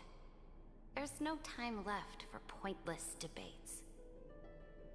There is only one law I want to overturn to aid the final battle of deliverance. So I will only offer the life of one demigod. In the name of the Imperator, I command you one last time, Electra. Either sacrifice yourself for conquest, or pierce this tyrant's chest with your sword. Thus, the Imperator concluded her final speech. At the end of her life, at the last moment before she stepped onto the altar, she gave her most loyal subject the choice to decide fate, just as she promised her compatriots before her very first campaign. My blood flows in you now. Heroic compatriots, follow me, and we'll seize fate's reins! The Imperator fell. Some say that the Dux Gladiorum turned traitor and killed her liege. Some say that she imprisoned the tyrant in a shallow pond of water, then left. Which meant the Imperator had to kill herself to rewrite the law. There are countless stories about her death. All we can be sure of is when the knight left the vortex, the Imperator was still mumbling about their past conquests together, the beginning and the end of her existence. Imperator, wait! How could someone of your status come to the front lines? Let me be the flag bearer! The troops defending the pass to the west of the Grove, have they surrendered? They ran as quickly as they could when they heard your name. The Golden Cocoon Pass is now in the First Legion's hands. Good. What about the Delosian militia? The Third Legion set fire to the mountains and flattened everything west of the basin. They just need a few more days. That is enough. We cannot afford to miss an opportunity for victory. Lastly, how many Ladonian cannons are left? They are no more. The Second and Fourth Legions have destroyed them all. Very good. They now have no way out, no reinforcements, and no artillery support. We will be able to liberate the Grove of Epiphany in the blink of an eye. We will launch the final charge 1 quint after the curtain fall hour tomorrow. Remember, as long as the Alliance's flag still flies on my shoulders, you must keep moving forward. Take no prisoners among the enemy's soldiers. All sages who resist are to be captured and tried according to martial law. And do not destroy any books. Now go! Notify the entire army! Understood! Those who are resolved to die, we salute you. Reporting in. The mountain dwellers are resisting fiercely, and the legendary Mountain Breaker has personally engaged in battle. Their formations are nigh impenetrable. Then cease our frontal assault. Send scouts to all legions and tell them to retreat into the Tritos Plains before the parting hour. What? Are you planning to surrender? It's a strategic change of plans. The seismic walking dragon is enough for that battlefield. Walking dragon? You mean that stupid beast, Terravox? What can they even do? Stupid? No. They are the wisest of all of Giorio's creations. Only they can perceive the currents of time. Let them deal with their earthly brethren. We will advance and take the lead in defeating what remains of our enemy. I will deliver the most fiery retribution for the humiliation they dealt us, and crown myself with a god-slaying wreath. Understood. I'll see to it. Those who are resolved to die, we salute you. The Temple of the Three Fates sent a letter, Imperator. They refused to surrender and said this letter is their last warning to us. Tell the commanding officers not to launch any attacks unless they receive the Imperator's handwritten approval. Disobedience will be punished by death. What are you doing? The priests of the Three Fates aren't soldiers, but politicians. Do not mistakenly believe they don't have a plan. These dying pests will wring out every idea from their brains, all for short-sighted gain. They are much shrewder than we are. I am inferior to them in that regard. They also have the prophecy to wield as a weapon, something I am not blessed with. Launching an unplanned attack will only disadvantage us, as all of Amphorius will judge our actions. Which means, I will be heading to the battlefield myself, just as I have always done. This time, however, I will go alone. I will conduct secret negotiations to ensure fate is on our side. Understood. The legions will make their preparations. Those who are resolved to die, we salute you. Why are we not allowed to march out with the army, Imperator? This will be a long voyage with no return. Those of you who bear the prophecy cannot come with me. Why are you personally leading this battle if it's doomed to fail? The Flame Chase journey cannot be without a leader. That is correct. The Empire will be without a head when the Imperator falls. But remember, as long as you seize the right opportunities, even a chaotic game will remain winnable. My departure will create a long staircase for you. You will understand what I mean when news of my death reaches your ears. Saridra, is our journey about to be over? Destroy the old laws and forge new ones. My conquest has reached its limits within the borders of Amphorius. Since the prophecy already decreed that the Imperator would never conquer the stars as she wished, I will bow out here and try no more. More Chrysosairs bearing divine authority will be born, and many more heroes will arise. Will they demand peace or war? Will they resist tyranny, or become the next Imperator? I do not care. The children of the future will decide for themselves. Do not mourn for me. Anyone can kill the Imperator, but the only one who can truly destroy her is Saridra. At the end, I faithfully recorded the most important battles in the Imperator's life. Her conquest was about to be completed at this point in the story.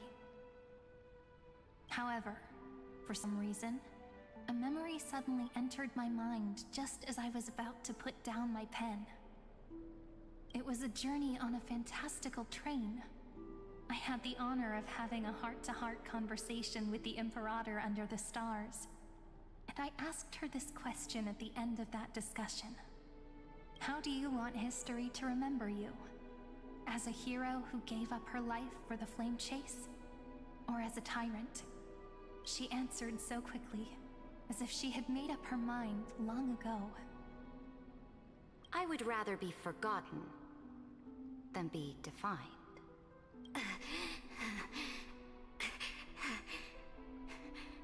Because the law can be neither eternal nor unchallenged. And only humanity can pen laws into history's pages. Now, I have shattered the greatest law of Amphorius. The game is nearing its end.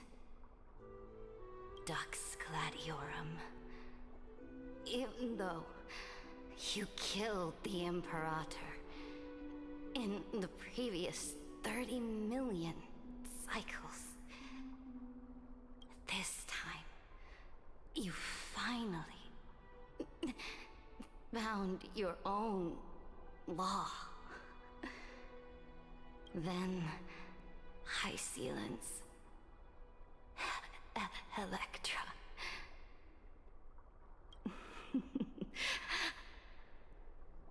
I will ask someone to deliver the prophecy's ocean at the boundaries of this world to you. Will you choose to swim into that ocean? I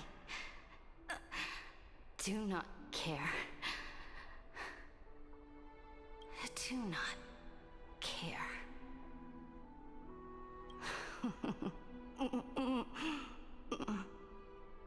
The Imperator muttered about her conquests, and news of her death spread in the city. Freedom! Liberty! The tyrant is dead! Go! Shout this news in the streets! My people! My fellow elders! Do not panic. Stand your ground. That usurper has paid for her ambition with her life. People once cheered for my ascension. And now they cheer for my fall. No matter. I am fond of applause.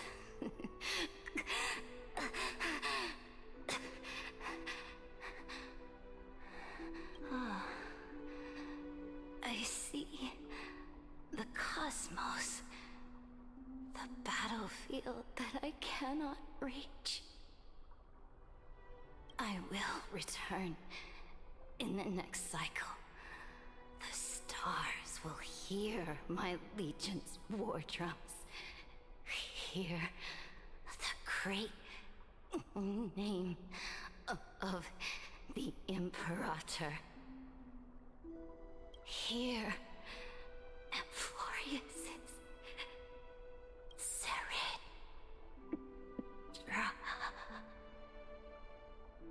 To this day, we do not know which rule the Imperator overwrote at the cost of her life.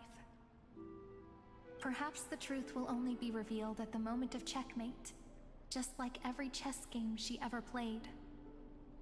We only know her death inflamed Akama. On one side of the city, those who defended liberty toppled her statues to the ground. On the other side, her supporters put themselves between the masses and her monuments, declaring loudly that the Sovereign is still among the people. It is said that golden blood congealed into the same letters everywhere they fought.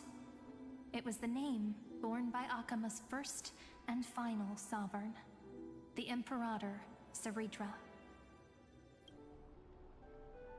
But the one who bore that name did not see any of this. Her gaze was cast far away, and the sound of tides in her ears drowned out the people's cries. What was the Imperator thinking about in that prophesized ocean at the boundaries of this world? In that shallow puddle of stagnant water? Was she reminiscing about her past conquests? or repenting for the millions killed for the flame chase. It was neither. The Imperator only saw how the surface of the water gleamed like that crude chessboard, dissected by light and shadow in the afternoon when her teacher played against her for the first time. Look at this chessboard. What do the pieces look like? They are strangely beautiful. They look like the stars in the night sky ablaze.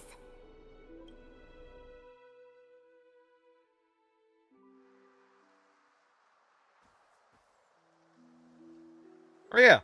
From that page I forgot the second is an ocean.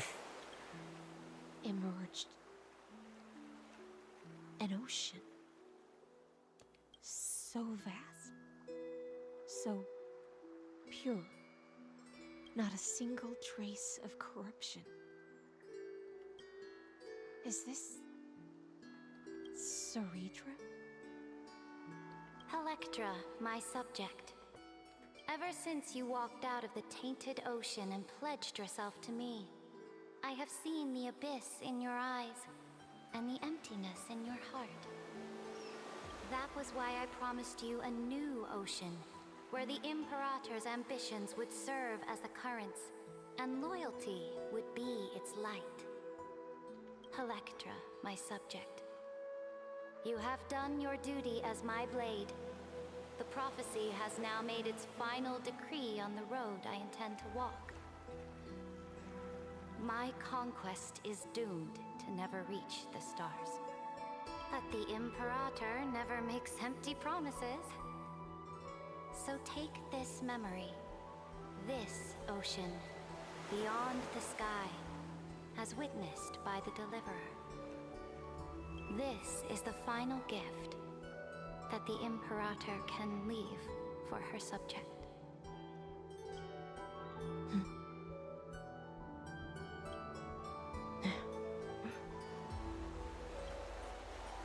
When I was still a fish in the ocean, I always felt so genuine swimming through the waters. But once I stepped onto land, I found myself caught in a play. Every land dweller wore a mask in their life. So I, too, donned a costume and tried to find my role in this show. I became your blade in war and the violin strings at banquets. Do you still not get it? I do not long for the oceanic depths of my homeland. Nor do I crave the swelling seas beyond the sky.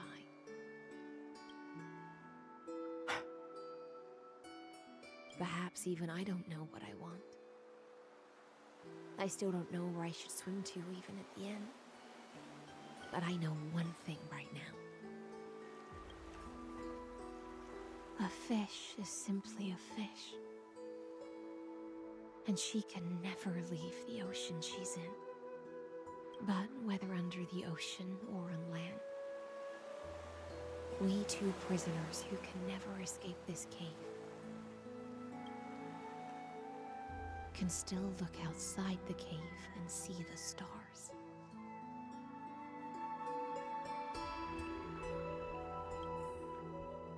I have to admit, the 12-factor simulation of life in this experiment has far exceeded my expectations. Make your choice then, Senior Society member. Do you want to keep walking down the wrong path and be remembered for your incorrect conclusions? Or do you want to return to the audience's seat and give yourself, Amphorius, and the entire cosmos a more fitting end? I must refuse. A dead man never fears death. Did I not make myself clear? Have you forgotten about our dear Lord of Silence? You wouldn't want her to consider your 8 other clones as cancers within the erudition and chop them all up, would you? Your logical deductions are vastly different from mine. Therefore, allow me to provide one more academic recommendation. Listen, my peers. Why don't you look beyond this world? Just as the Chrysos heirs did. Re-evaluate your calculations and take into account all enemies in the upcoming war among the Eons. Amphorius is not a place where three paths entangle, but where three paths fight to the death. You used Memoria to resist me, but did you not consider the possibility that the Remembrance and their children might have taken this opportunity to join the fray as well? Yeah, they were suspicious the entire time, weren't they? In the meantime, is Black Swan doing something finally? Oh no, it's March. Oh, so this isn't just silence. It's the answer. What was the last thing he said to you before you parted the waters at the Scale Gorge waterscape? A tricky question, but one with a simple answer. Didn't say anything. He didn't say anything back then, right? Because I was a silent protagonist back then. That's correct. And now I'm sure. You are not March 7th. There's no way she would remember that detail. Yeah. We're two goobers.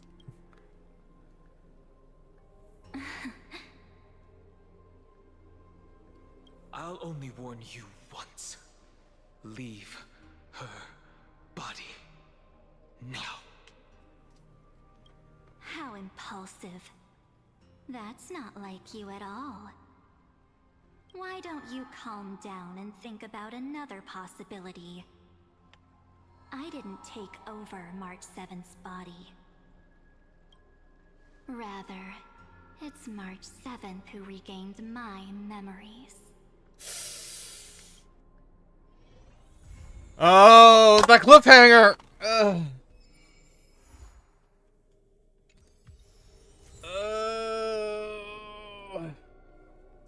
So where the hell was Dan Heim the entire time? Also, I guess we don't know if that happened before we gave the core flame away, or after we got kidnapped, or even after, like, even before the cycle started.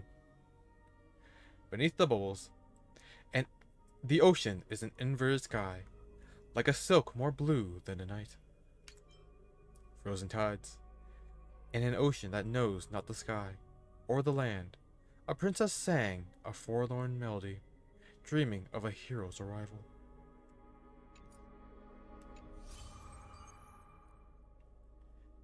Nameless recollection. The wine dark sea buries yesterday's sunset, yet shall cradle tomorrow's dawn. From the destiny bestowed upon this journey, I shall inscribe it within these pages.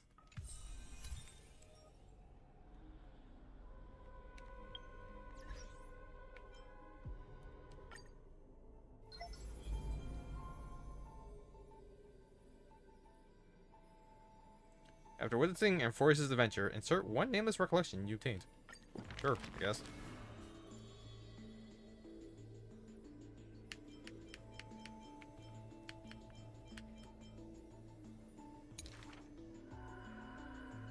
This book is dedicated to blank.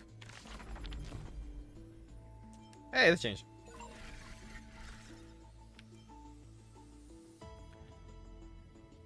Scepter, I believe it's Delta Me 13. An astral computer, the simulated world of Amphorius, runs on this device in continuous cycles. Unlike other scepters, It is the earliest prototype and once served as a celestial body neuron for Noose, the erudition. Later discarded. Glimpsed by the destruction during its endless computation, it transcended and became a Lord Ravager. Lygus. Assuming the mantle of Theros, his real name is Xander I Kuwabara, administrator and the prime mover of the Amphorius experiment. Walks the path of erudition, yet seeks to force destruction. Historical data detected. Syncing. Sync complete. Society ID recognized. Scepter system access granted. Welcome. And Teleki.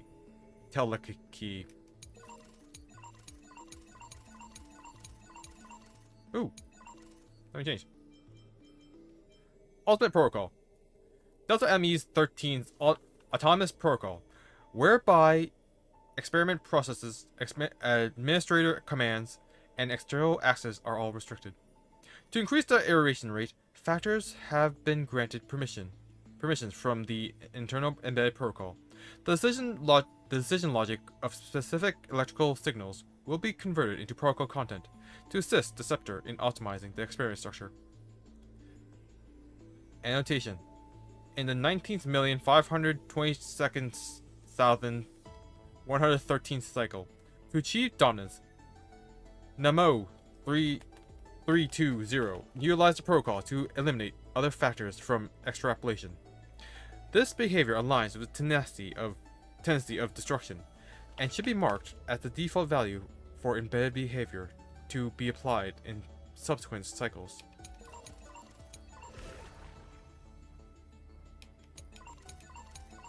Can I read these?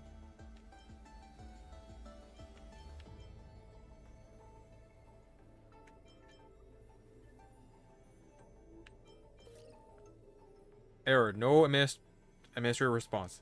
Multiple anomalies were recorded after the system self-check. No response received after feedback to administrator ID locals. Record 1. Unknown unit blank. Retrieval anomaly. Coordinate Grove of Epiphany. What happened to Grove of Epiphany? Oh, Serenity disappeared. Initiating priority scan. Hypothesis. Unknown unit possesses unauthorized access. Blank. Warning. Related records undergoing unauthorized deletion. ID? Oh. ID locos has been warned. Administrator not responding. Unknown unit untraceable. No anomalies detected by the system. Record 2. Variable Barrow Draco loaded abnormally. ID locos has been notified. Administrator not responding. Record 3. Malicious visitor Herta and Screw abnormally loaded. Initiating expulsion. Ultimate protocol shows an iteration outside of records. The protocol has been reloaded. Visitors Herta and Screw obtain authorization. Authorization synced with ID locos. Administrator not responding. Record 4. External command detected. Source Herta Screw. Content overwrite the logic of Era Nova for the 33,550,337th cycle recursive loop. The logic of Era Nova has been overridden according to external command. This command may interfere with the system's calculation progress. ID locos has been warned multiple times. Administrator not responding.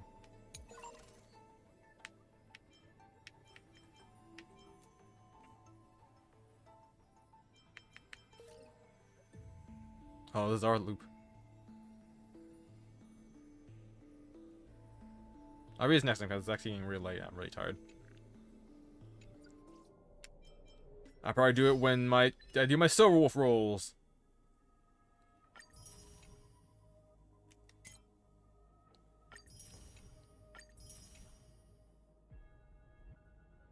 Share his lifetime of joy on the rocks of justice. No tears, no witnesses.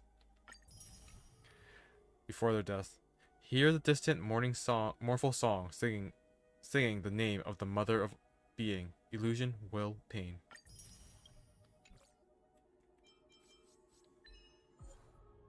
Hot potato. Wrong prayers can be recited once more, but there's always a limit. Use Orion's prayer to cause an object to remain in the rewind state for longer than 30 seconds. Oh. The Waldo! Pause an object during rewind for the first time using Orion's prayer. I am your labyrinth. Give me burning hands, a brazier for my soul, and the ice of the loneliest. Ah, sevenfold ice. Discover the hidden passage to Styxia Underwater Palace. The loneliest one. Now daylight is tired of daylight, and the brook begins to sing again. Step into the seabed of luminous remain, where time freezes in song.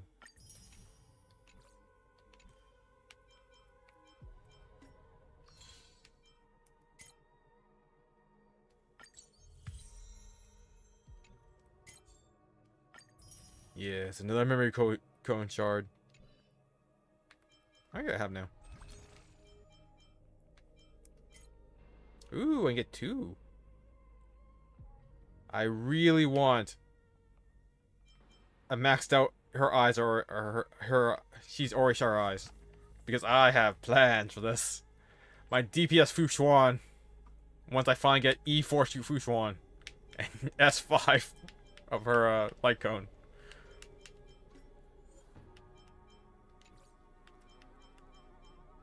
Alright. Oh man. What a fun story. So this was a failed route. I don't think it counts as a bad end.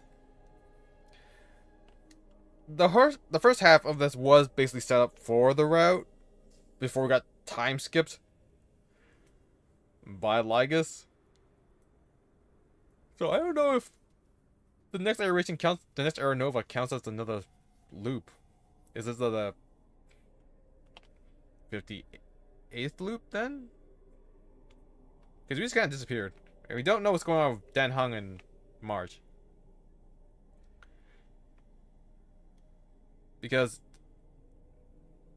the Terravox was still just a big Dormos, according to the pictures by during Ceridra's section. And the Remembers are still doing some sneaky stuff, so pretty sure next update is gonna be the end of Amphoris before the epilogue.